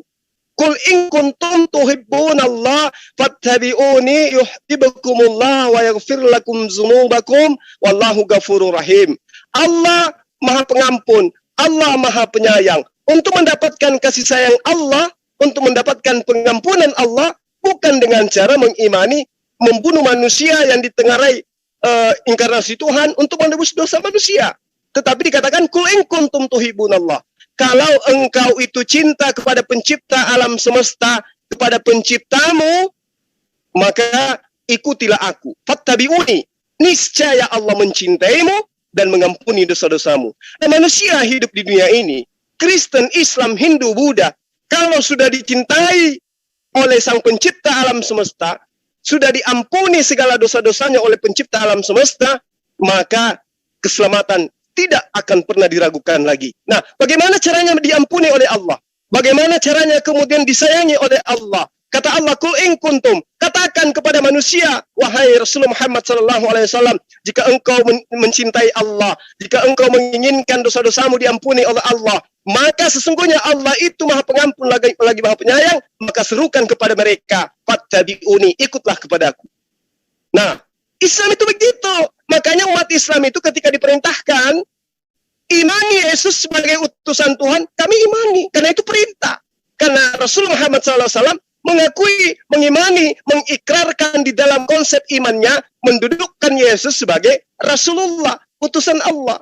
Ya Bani Israel, inni Rasulullahi ilaikum. Wahai Bani Israel, aku ini utusan Allah kepadamu. Shema Israel, Adonai Elohenu, Adonai Ahad. Itu sudah sangat jelas itu. Bagaimana kemudian Yesus didudukkan sebagai utusan kepada Bani Israel, Rasul. Nah, kami umat Islam ikut. Supaya apa? Supaya mendapatkan pengampunan. Jadi konsep pengampunan itu begitu. Bukan kemudian korbanot, kemudian dijadikan sebagai acuan, kemudian ditiru-tiru. Oh, kita berubah. Kalau di Kristen itu korbannya adalah manusia, kita apa ya? Harimau. Oh, enggak gitu. Islam itu tidak begitu. Makanya diterangkan kemudian bahwa Islam itu menyempurnakan semua ajaran para nabi. Dan satu hal yang perlu sahabat saya ketahui. Torah diperuntukkan kepada Bani Israel. Zabur kepada Daud. Kemudian Injil kepada Bani Israel. Al-Quran lah kemudian disampaikan untuk seluruh umat manusia. Qul in kuntum tuhibbunallah fattabi'uni yuhibbukumullah wa yaghfir lakum dzunubakum wallahu ghafurur rahim. Saya sudah menjawab Anda. Giliran saya bertanya sedikit aja. Tolong Anda tunjukkan konsep yang kemudian menyebut nama Yesus di dalam kitabnya Bani Israel, bahwa Yesus akan menggantikan binatang untuk ditebus dan menghapus dosa. Silakan. Ada tidak nama Yesus di dalam perjanjian lama disebutkan bahwa dialah yang akan menghapuskan dosa waris di dalam perjanjian lama? Atau ini hanya dibuat-buat oleh Paulus? Silakan Bang Nathan, mudah-mudahan ngerti pertanyaannya. Coba saya share ya.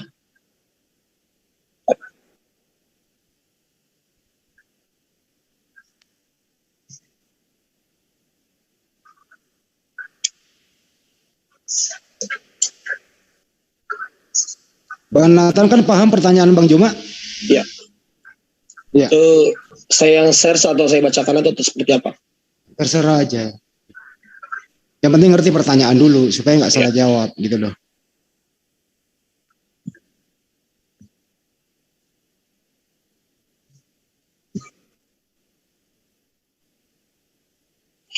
Saya mau share Yesaya 53.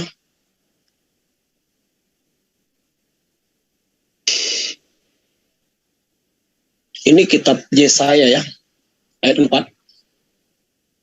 Ayat sebelumnya dikatakan sudah share muncul? Iya sudah. Tetapi sesungguhnya dikatakan ayat sebelumnya ia sangat hina sehingga orang menutup mukanya terhadap dia.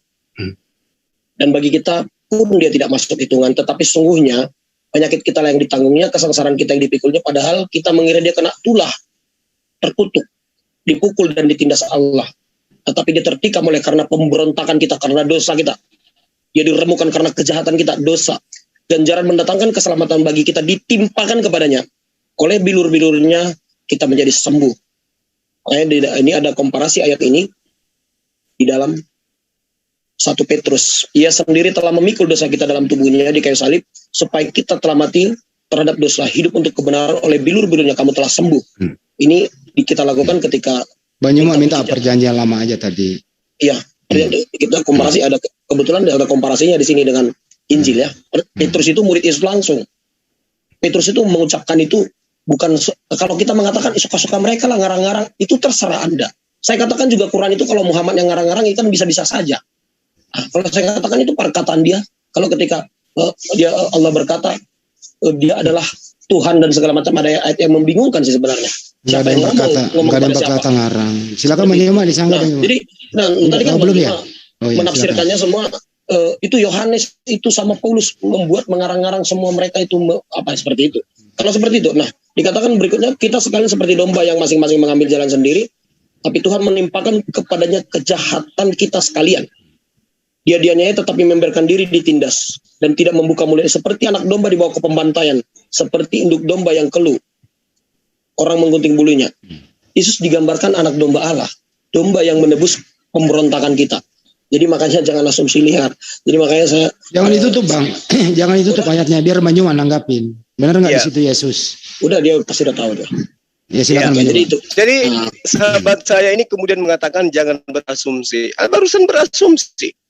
Asumsi yang sahabat saya uraikan ini itu tidak berlaku bagi orang-orang yang memegang kitab Yesaya ini sebagai kitab ori. Berarti Anda berasumsi. Nah inilah celakanya kalau mengikuti jejak-jejak daripada pengajaran serigala yang nyamar sebagai pengikut Yesus. Anda yang berasumsi, bagaimana mungkin kemudian Anda dengan teganya mengatakan Yesus itu buruk rupa? Bagaimana mungkin kemudian saudara dengan teganya mengatakan Yesus itu bertumbuh di hadapan Bang Tuhan? Juma, ayat itu buruk rupa ketika disalibkan itu kalau Anda nonton The Passion of Christ. Wah, itu asumsi itu Bang. Itu asumsi namanya. Iya. Tidak, sekarang gini Bang Juma. Itu Mau berasumsi.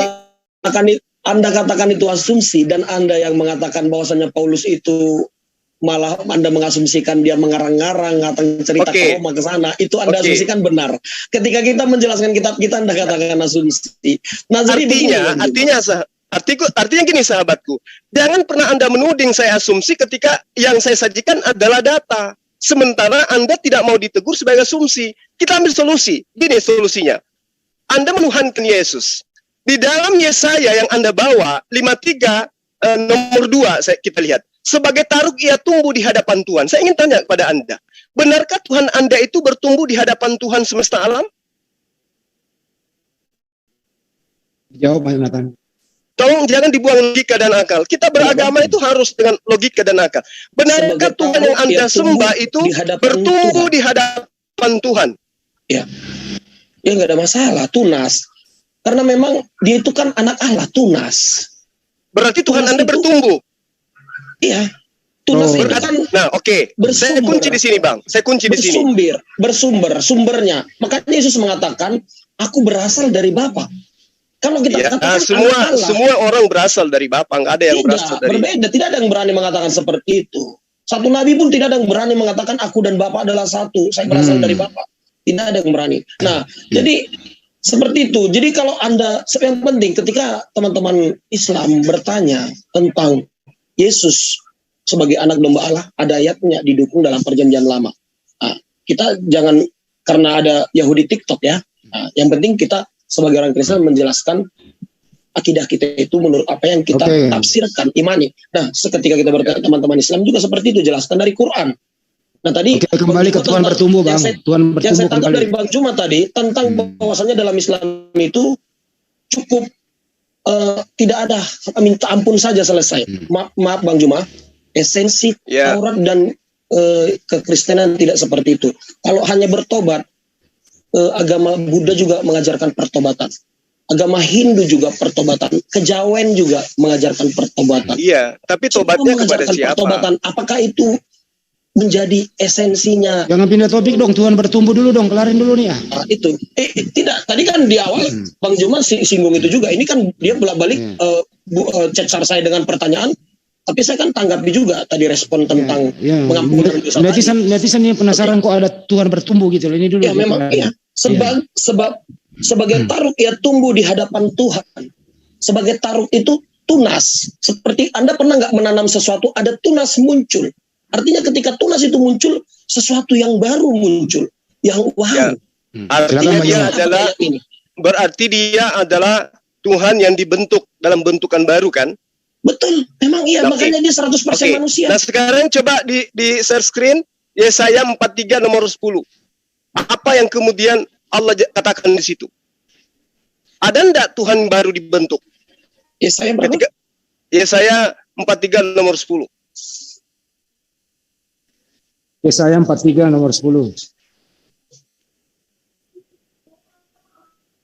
Kamu Bisa bantu ya? saksiku. Ya bantu demikian Ed, firman bantu Tuhan. Ed, cepetan Ed. Oke. Yeremia berapa Gurunda? Yesaya. Yesaya. Sambil cari, Oh iya saya. Ya, sambil 43 cari nomor saya 10. bacakan ayat ya yang terkait dengan apa tadi korban itu. Dalam Al-Quran menerangkan, falamma balaga ma'ahus sa' qala ya bani, ya salah, sorry. Qala ya bunayya, inni ara fil manami anni asbuhuka fanzur maza tara, qala ya abati, qala ya abatif al ma tu'maru satajiduni insyaallah minas sabirin. Ini adalah prosesi yang kemudian dalam Islam kurban. Ya, jadi tidak ada kurban-kurban seperti yang diimani oleh sahabat Kristen. Oke. Lanjut yang tadi Yesaya. Yesaya berapa Bang Jemaat? Yesaya 43 Bang. 43 nomor 10 Ed.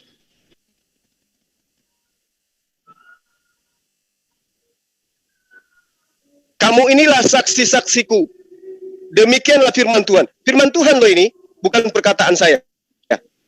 Dan hambaku yang kupilih supaya kamu tahu dan percaya kepadaku dan mengerti. Sudah tahu, percaya, jadi saksi pula dan mengerti bahwa aku tetap Dia sebelum aku tidak ada yang dibentuk dan sesudah aku tidak akan ada lagi yang dibentuk. Nah, kemudian Anda mengatakan Yesaya 53 itu adalah Yesus yang bertumbuh di hadapan Tuhan.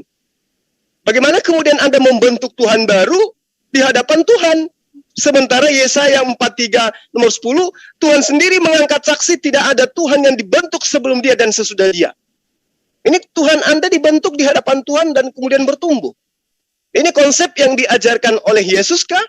Atau cocokologi bapak-bapak gereja yang menunjukkan bahwa nubuatan tentang Yesus itu ada di Yesaya 53. Biarkan. Gitu loh Bang. Jadi kita sedang membahas tentang kebenaran, bukan klaim. Kalau kemudian sahabat saya menerangkan, hanya bisa menerangkan tentang kitab Anda, saya menyajikan data, bukan berasumsi.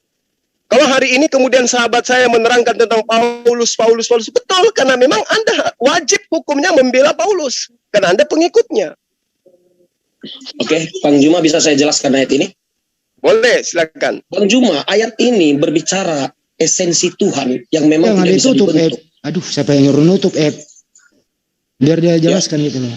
Ayat ini, Oh jangan ditutup. Oke siap. ayat ini memang berbicara esensi keberadaan Tuhan itu memang tidak dibentuk. Nah kalau mungkin Anda bertanya kenapa Yesus menjadi Tuhan, itu lain jawabannya.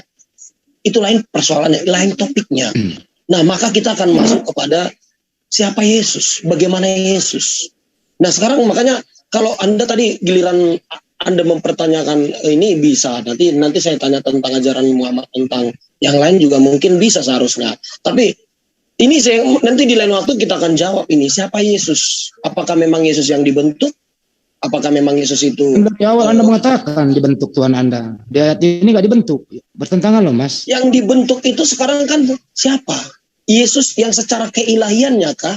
Atau secara datangnya dia sebagai juru selamat? Nah, ini loh Bang. Ini loh yang dikatakan Yesus dalam 1 Yohanes 2. Penyesat itu akan membawa-bawa namaku. Sekarang Anda membawa nama Yesus, keilahian Yesus. Salah. Ada enggak Yesus mengajarkan tentang keilahian, tentang dirinya? Ada. Bukan Coba hanya Anda mengajarkan. tunjukkan ayatnya. Bang Juma, Coba, Anda silakan. tahu. Bukan hanya mengajarkan. Ketahui ketika Saulus. Silakan. Dengar Bang Juma ya. Saya minta ayat. Ketika Saulus sebelum bertobat, langsung Yesus berjumpa dengan dia. Itu keilahian Yesus sedang nyata di sana. Bahkan itu kedatangan keberapanya Yesus? Gimana? Kedatangan keberapanya Yesus ketika dia datang kepada Saulus? Itu masih kedatangan pertama. Kebangkitan, belum kenaikan ke sorga. Bukannya Yesus sudah terangkat ke langit? Ayo. Coba kita yang mana yang benar ini? Lukas menceritakan, Matius menceritakan Yesus terangkat ke langit, disaksikan oleh banyak orang. Kenapa kemudian dia masih ada bersama dengan Paulus? Itu kedatangan keberapanya? Yesus, maaf, saya klarifikasi. Yesus bertemu Paulus setelah pengangkatan, betul. Nah, berarti kedatangan keberapanya itu? Itu bukan kedatangan yang kedua yang dikatakan dalam iman Kristen nanti kelak dia menjadi hakim. Itu bukan kedatangan yang kedua. Tapi Terus itu kedatangan yang keberapa? Itu esensinya sebagai bisa, Bang. Allah yang bisa, maha Bang. hadir, omnipresent. Senantiasa bisa. tiap saat dia ada di bumi. Tapi Nggak bisa, kedatangan yang Bang. kali Anda kedatangan yang kedua, Sahabat dia saya kali yang kedua. menentang ajaran Yesus kalau begitu. Anda menantang ajaran Yesus. Kenapa menantang maksud Anda? Yang datang setelah Yesus siapa? Sekarang seperti ini. Nggak, tunggu dulu. Yang datang setelah Yesus menurut Yesus, aku akan pergi. Nah, dia akan datang, namun dia tidak datang sebelum aku pergi. Siapa itu, Bang? Gimana ya? Coba dibuka. Sebelum aku pergi di mana? Yohanes 14 atau Yohanes 16. Yohanes tunggu. Yohanes 15 coba. Yohanes 15 coba, Bang. Aduh, Ya. saya jadi lupa ya. Yohanes. Ya, Bahwa Roh Kudus itu tidak akan datang sebelum aku pergi. Oh, tentang Roh Kudus. Yohanes 14 kali. Iya, betul. Iya, tentang Roh Makanya Kudus. saya tanya, siapa yang datang setelah Yesus terangkat? Iya, Roh Kudus. Nah, siapa yang datang kepada Paulus ke Damsik? Roh Yesus. Bagi kami Roh Kudus dengan Roh Yesus itu sama loh. Terus Oh, kenapa sama. Tidak masalah. Kenapa Yesus mengatakan Roh Kudus itu tidak datang sebelum aku pergi? Kalau Yesus adalah Roh Kudus itu sendiri.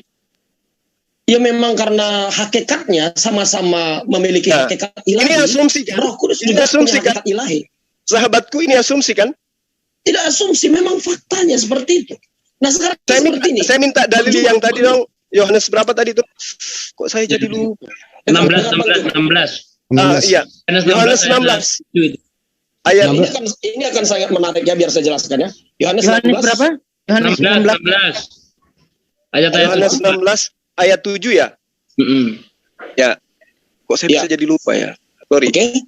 Oke, silakan Bang. Namun benar yang kukatakan ini kepadamu adalah lebih baik, lebih berguna bagi kamu jika aku pergi. Aku di sini Yesus. Iya betul. Sebab jika aku tidak pergi, penghibur itu tidak akan datang kepadamu. Tetapi jikalau aku pergi, aku akan mengutus dia kepadamu. Coba. Iya betul. Ya. Nah, Udah? siapa yang datang kepada Paulus? Roh Kudus. Yesus. Roh Yesus. Pada saat Yesus mengatakan dia tidak akan pergi kalau aku belum pergi, Roh Kudus tidak ada sama Yesus. Tetap ada. Ini Nah. masalah tugas. Dengar ya.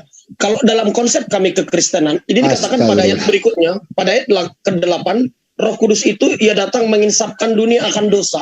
Jadi Roh Kudus itu perannya ada, makanya memang agak paradok ya. Saya terima teman-teman Islam memahami ini paradok sekali. Di mana Yesus katanya naik tapi muncul kembali. Ini kan paradok. Nah, untuk inilah Bapak-bapak gereja merumuskan ketritunggalan Tuhan. Dirumuskan. Ya. Dirumuskan. Berarti itu rumusan gereja ya? Iya betul, saya terima. Oke, perhatikan.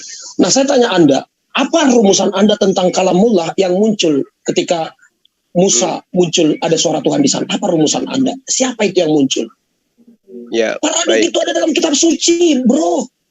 Paradok. Tapi ini bukan paradok sebenarnya. Inilah keberadaan Tuhan yang super multiplex, luar biasa. Dia bisa ada di Anda yang bumi mengatakan bersama-sama. paradok, Anda sendiri bantah paradok. Gimana Anda ini? Tidak. Keparadokan atau ini bagi kita manusia, ini hanya berbicara kebingungan. Mungkin Anda akan bingung ketika dia di mana, di bumi, dia di Yesus. Yesus ada berapa? Ada 3, ada Roh Kudus. Ya, Ini itu bagi kan kita iman. manusia, Itu kan iman sahabat saya. Iya. Tidak seperti ajaran Yesus.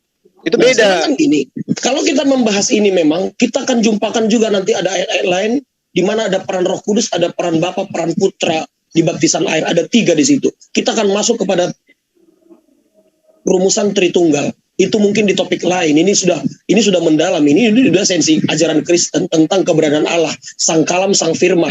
Di bagaimana Sang Firman itu dia punya mengambil alih sebagai hakim, Firman kan sebagai hakim, yaitu Yesus, pencipta. Yesus kan pencipta sebagai Firman, Kalam. Kalau dalam Islam mengatakan Kalam. Nah, Roh Kudus ini adalah sesuatu bagian daripada bagian daripada Allah yang tidak terlihat. Dan Bapa di sorga juga tidak terlihat. Nah, ini memang untuk menjelaskan ini. Bagi kami orang Kristen itu tidak rumit. Tapi bagi teman-teman Islam ini memang rumit. Nah, bagi kita, apakah lebih gampang mengatakan Tuhan itu satu pieces saja? Silahkan Anda mengatakan seperti itu. Kalau kami tidak berani mengatakan menghitung jumlah Tuhan satu pieces. Kalau kita berbicara keberadaan Allah, tidak segamblang seperti itu. Tuhan satu pieces selesai, no problem. Lu mau kelihatan, mau nggak mau tahu. Tapi bagi kita, Tapi itu yang diajarkan Yesus, Bang. Tidak, Anda melanggar semua ajaran tidak ada Yesus. melanggar jajaran Yesus.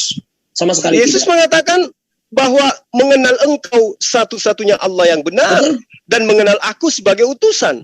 Bagaimana konsep keselamatan menurut Yesus, menurut Anda? Iya, memang iya. Karena memang di dalam Mengenal Yesus sebagai utusan kan? Yesus sebagai utusan iya. Sekarang seperti ini. Nah, sekarang yang sahabat saya utarakan ini, Yesus bukan sebagai utusan, tapi Yesus sebagai pengutus itu sendiri. Anda tidak masuk di dalam orang-orang yang akan memperoleh hidup kekal itu. Karena Anda menyalahi konsep yang Yesus ajarkan kepada murid-muridnya. Hidup kekal itu adalah mereka mengenal engkau satu-satunya Allah. Dan mengenal aku sebagai utusanmu. Yang Anda sajikan ini, Yesus adalah Allah itu sendiri. Memang iya.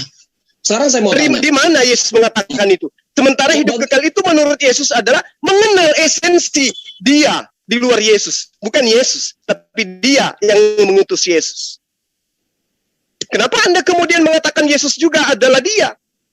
Sementara Ya, Yesus dia. sendiri menerangkan dia hanya utusan.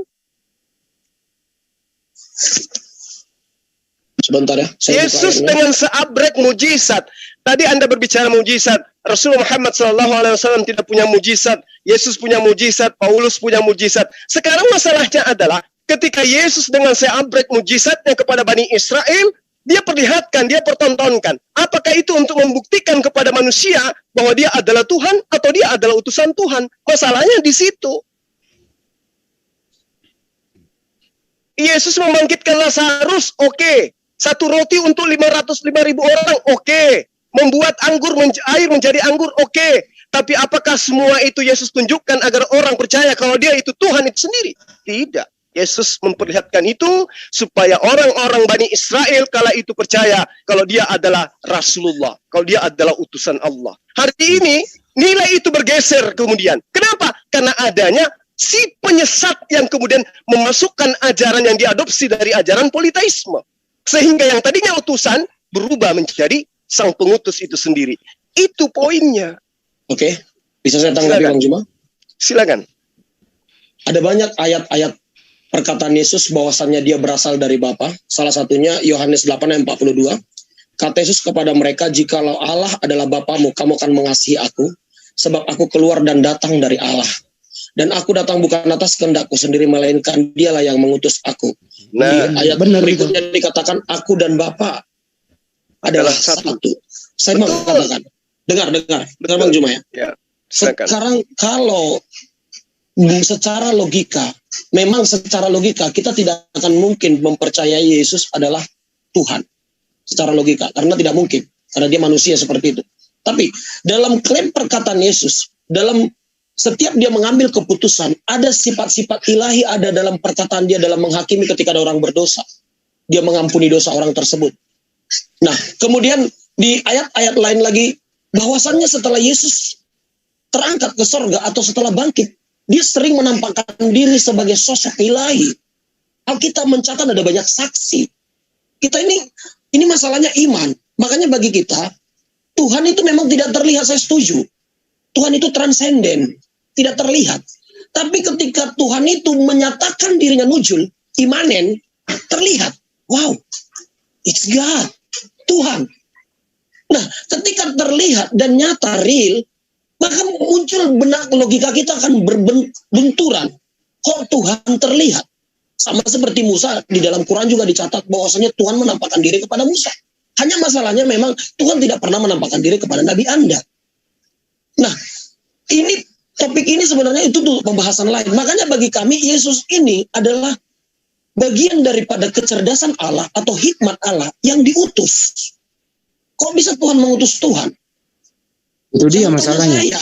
Jangan tanya saya kenapa Tuhan bisa mengutus Tuhan. Tanya Yesus. Tanya Yesus. Tidak. Itu memang Lalu siapa? esensi, itu haknya Tuhan. Tidak bisa kita campur. Itu Tuhan mengutus hak prerogatifnya Tuhan. Larinya ke asumsi kan, Bang? Tidak, itu fakta, ada data, ada bukti yang membuktikan bahwasanya Tuhan pernah menampakkan diri dalam Quran Anda. Atau perlu mungkin kita Iya, baca? benar. Betul. Masalahnya yang Anda katakan Tuhan itu adalah sosok manusia yang mengatakan dirinya bukan Tuhan. Nah, Itu sekarang masalahnya di situ. Sekarang kita mau bahas kemanusiaan ini Yesus sekarang. Jadi Mas Siapa Nathan kemanusiaan percaya Yesus? Tuhan mengutus Tuhan? Percaya Mas? Saya percaya Tuhan mengutus Tuhan. Oke. Dan Tuhan mengutus Mantap. firman-Nya, saya percaya. Kalam sang kalam itu harus memang diutus agar manusia, itu bagi kami sifat-sifat Tuhan. Kita mengenal Tuhan dari mana? Dari sifatnya. Sifatnya itu bisa bagaimana kita tahu kalau nggak nujul dalam perbuatan. Anda mengatakan Allah Maha Besar dari mana? Mungkin Anda pernah sakit, tiba-tiba ada cahaya muncul, nujul. Sifat itu muncul, maka dikatakan Allah Maha Besar, Allahu Akbar. Anda mengatakan Allahu Akbar di mana buktinya? Pernah nggak nujul? Nah sekarang Yesus dikatakan aku yang telah datang. Memberikan Ketika dia keselamatan datang, kepadamu. Memberikan keselamatan kepadamu. Memberikan jalan, akulah jalan kebenaran dan hidup. Tidak ada seorang pun yang sampai kepada surga kalau tidak melalui saya. Nah, kan ada yang dituju, bukan Yesus yang dituju. Sekarang Yesus itu dikatakan hanya jalan. Sekarang dikatakan dia jalan dan melalui saya di ayat itu. Tapi di ayat lain ada lagi esensi dia. Makanya saya katakan, kuakui kami orang Kristen, paradoknya Yesus sebagai Tuhan. Makanya konsili Nikea 321 325 dibicara, itu dibahas. Kenapa dibahas? Karena memang ada perkataan keilahian Yesus ini tidak bisa dihilangkan segampang itu. Itu bukan main-main. Dan memang ada makanya Yohanes mengatakan pada mulanya adalah firman. Yohanes juga bukan orang sembarangan. Saulus juga bukan orang sembarangan. Background Yahudi semua. Dan itu sudah pernah dirasakan mereka dalam kitab Taurat bahwasanya Tuhan menampakkan diri. Nujul. Oke, gantian. Sebagai sifat dan perbuatan. Oke, Banyumas. Ya, kira-kira saya pikir sesi kita ini. Banyumas, dijelaskan dulu Banyumas. Kok ada Tuhan mengutus Tuhan Banyumas? Dijelaskan dulu ini. Memang ya bisa. Iya. Bagi kami itu bisa. Bisa katanya Ya, Banyumas. jadi saya menghargai iman sahabat saya ya, Kristen ya, saya hargai itu adalah iman sahabat.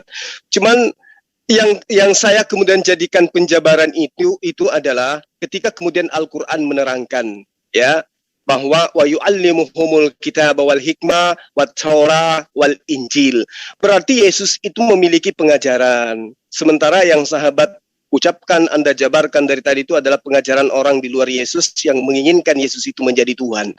Kemudian Al-Quran juga menerangkan dengan tegas 1400 tahun silam bagaimana kemudian orang-orang Yahudi itu melanggar janji mereka. Fabima naqdihim mitsaqahum la'annahum wa ja'alna qulubahum qasiyah. Jadi diterangkan, tetapi karena mereka melanggar janjinya, maka kami melaknat mereka dan kami jadikan hati mereka keras membatu. Mereka suka mengubah firman Tuhan dari tempatnya dan mereka sengaja melupakan sebagian pesan yang diperingatkan kepada mereka. Engkau Muhammad senantiasa akan melihat pengkhianatan dari mereka kecuali sekelompok kecil di antara mereka yang tidak berkhianat. Karena itulah kemudian perintahnya, maka maafkanlah mereka dan biarkan mereka, sungguh Allah menyukai orang-orang yang berbuat baik. Nah sekarang kalau Al-Quran sudah menerangkan seperti itu, kemudian muncul sahabat menuhankan utusan Tuhan, manusia yang bertumbuh di hadapan Tuhan, itu bukan karena ajaran Yesus.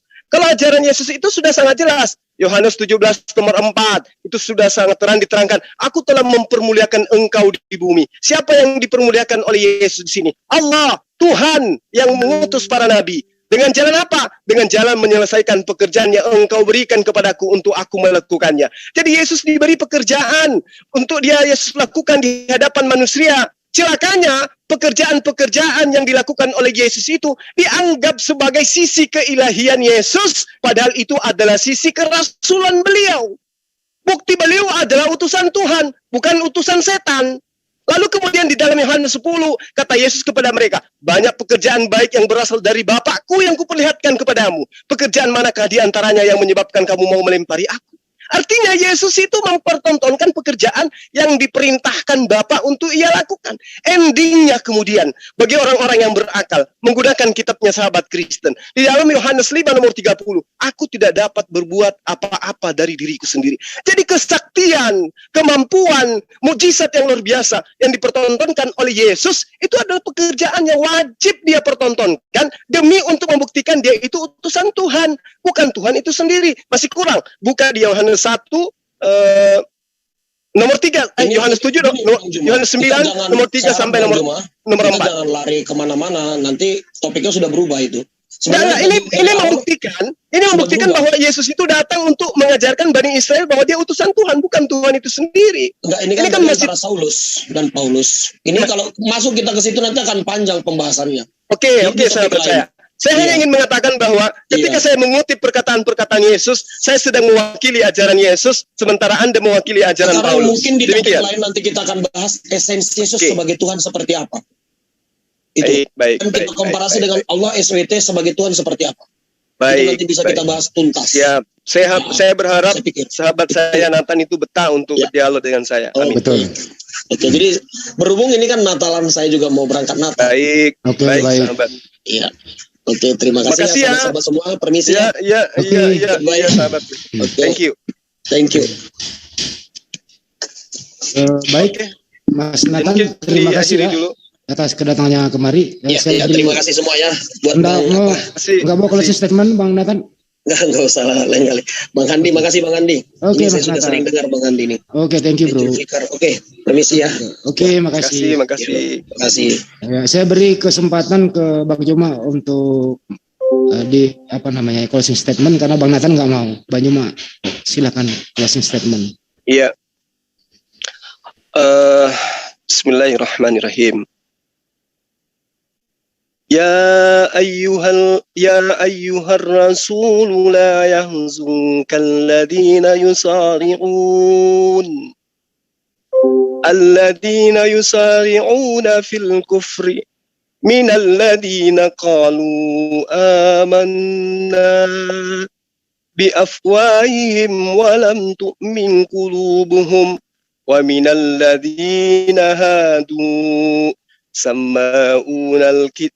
سماعون للكذب سماعون لقوم آخرين لم يأتوه يحرفون الكلمة من بعد مواضعه يقولون إن أوتيتم هذا فخذوه وإن لم تؤتوه فاحذروا ومن يرد الله فتنته فلن تملك له من الله شيئا أولئك الذين لم يرد الله أن يطهر قلوبهم لهم في الدنيا خزي ولهم في الآخرة azab azim. Jadi seruan Allah kepada Rasulullah Muhammad sallallahu alaihi wasallam, antum jangan bersedih karena mereka berlomba-lomba di dalam kekafirannya. Antum jangan bersedih, kata Allah. Yaitu orang-orang munafik yang mengatakan dengan mulut mereka, kami telah beriman, padahal hati mereka belum beriman. Dan orang-orang Yahudi yang sangat suka mendengarkan berita-berita bohong dan sangat suka mendengarkan perkataan-perkataan orang yang belum pernah datang kepadamu. Mereka mengubah kata-kata Torah dari makna yang sesungguhnya. Mereka mengatakan, jika ini yang diberikan kepadamu, yang sudah diubah, maka terimalah. Dan jika kamu diberi yang bukan ini, maka hati-hatilah. Barang siapa dikehendaki Allah untuk dibiarkan sesat, sedikit pun engkau tidak akan mampu menolak sesuatu pun dari Allah untuk menolongnya. Mereka itu adalah orang-orang yang sudah dikehendaki Allah untuk menyucikan hati mereka. Di dunia mereka mendapatkan hinaan dan di akhirat akan mendapatkan azab yang besar. Jadi sahabat-sahabat sekalian, kita mencoba untuk kemudian menguji keotentikan Al-Quranul Karim, kebenaran kenabian dan kerasulan Rasul Muhammad sallallahu alaihi wasallam melalui dialog yang kita bangun pada sore hari ini. Subhanallah, ketika Allah menerangkan bagaimana Al-Quran 1400 tahun menceritakan tentang Torah, menceritakan tentang Zabur, menceritakan tentang Injil. Sehebat apapun sahabat dari seberang sana menjelaskan tentang ini, ujung-ujungnya kemudian yang terjadi adalah peperangan antara iman logika dan juga kitab yang mereka anggap suci. Wa minal ladzina qalu inna nasara ahasna mitsaqahum fanasu hazzam mimma zuqiru bihi. Lalu diterangkan di ayat ini, wa agrayna bainahumul adah wal ba'da ila yaumil qiyamah wa sawfa yunabbi'uhumullah bima kanu yasnaun. Di antara mereka orang-orang ini mengatakan, kami ini orang Nasara, kami telah mengambil perjanjian mereka, tetapi mereka sengaja melupakan sebagian pesan yang telah diperingatkan kepada mereka. Maka kami timbulkan permusuhan dan kebencian di antara mereka hingga hari kiamat. Dan kelak Allah akan memberitakan kepada mereka apa yang telah mereka kerjakan. Subhanallah. Yesus menerangkan dirinya utusan. Satu-satunya Allah yang benar adalah engkau. Apa yang kemudian terjadi? Upaya untuk kemudian menghilangkan peringatan itu. Kekuatan yang kemudian dibangun secara sistematis untuk melupakan data dan dalil yang akurat di dalam apa yang mereka imani sebagai firman Tuhan. Sementara Al-Quran menerangkan wa kaffaina ala atharihim bi Isa bin Maryam musaddiqan lima baina yadayhi minat Taurah. Yesus datang, Isa datang mengajarkan kepada murid-muridnya Bani Israel untuk meneguhkan hukum Taurat. Ketika hari ini diterangkan oleh sahabat kita, tidak setitik pun dari Torah, meski sekecil apapun, tidak dihilangkan sebelum semua itu terjadi. Betul. Kemudian setelah semua terjadi, barulah kemudian disempurnakan ajaran yang disebut syariah di dalam kehidupan manusia, yaitu Al-Quranul Karim.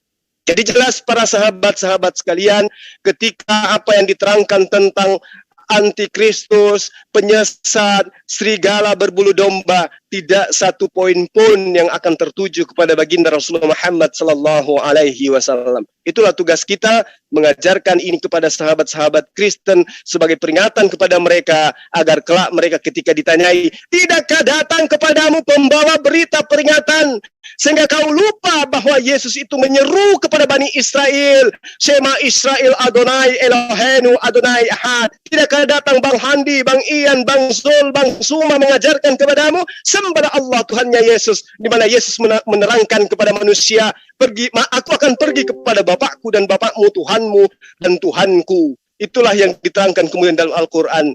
Qala inni Abdullah ataniyal kitab wa ja'alani nabiyan. Ani Abdullah Rabbi wa Rabbakum. Demikian para sahabat-sahabat sekalian, terima kasih atas kesempatan yang diberikan kepada saya untuk celoteh di akhir pekan ini. Akhir pekan atau apa nih? Iya. Oke. Ya, semoga apa yang saya sampaikan menjadi petunjuk kepada kita untuk menggaungkan tanggal 25 Desember adalah hari Mu'allaf Nasional. Demikian. Assalamualaikum warahmatullahi wabarakatuh. Salam Tuhan. Waalaikumsalam warahmatullahi wabarakatuh. Takbir. Saya beri kesempatan kepada Pak De Sugi, ada yang mau disampaikan Pak De? Pak De mungkin menjauh ya. Oke, kalau nggak bisa Pak De, saya tutup. Terima kasih semua atensinya teman-teman semua, baik yang ada di Zulkifli M. Abbas Official, Jan JCC, Zulfikar Official, Andi Slebes Channel, dan semuanya yang ada live di sini di sore hari ini, bahwa sore ini ada momen yang paling penting tadi kita dengar, itu banyak paradok. Tuhan dibentuk, Tuhan membentuk, Tuhan mengutus Tuhan. Paulus nggak bisa dibuktikan dia adalah Rabi Yahudi. Dan banyak sekali tadi yang paradoknya itu bersumber dari Mas Nathan sendiri. Artinya mempersulit diri sendiri di depan Bang Yoma. Terima kasih, semoga bermanfaat buat kita semua. Wabillahi taufiq wal hidayah. Assalamualaikum warahmatullahi wabarakatuh. Waalaikumsalam warahmatullahi wabarakatuh. Waalaikumsalam warahmatullahi wabarakatuh.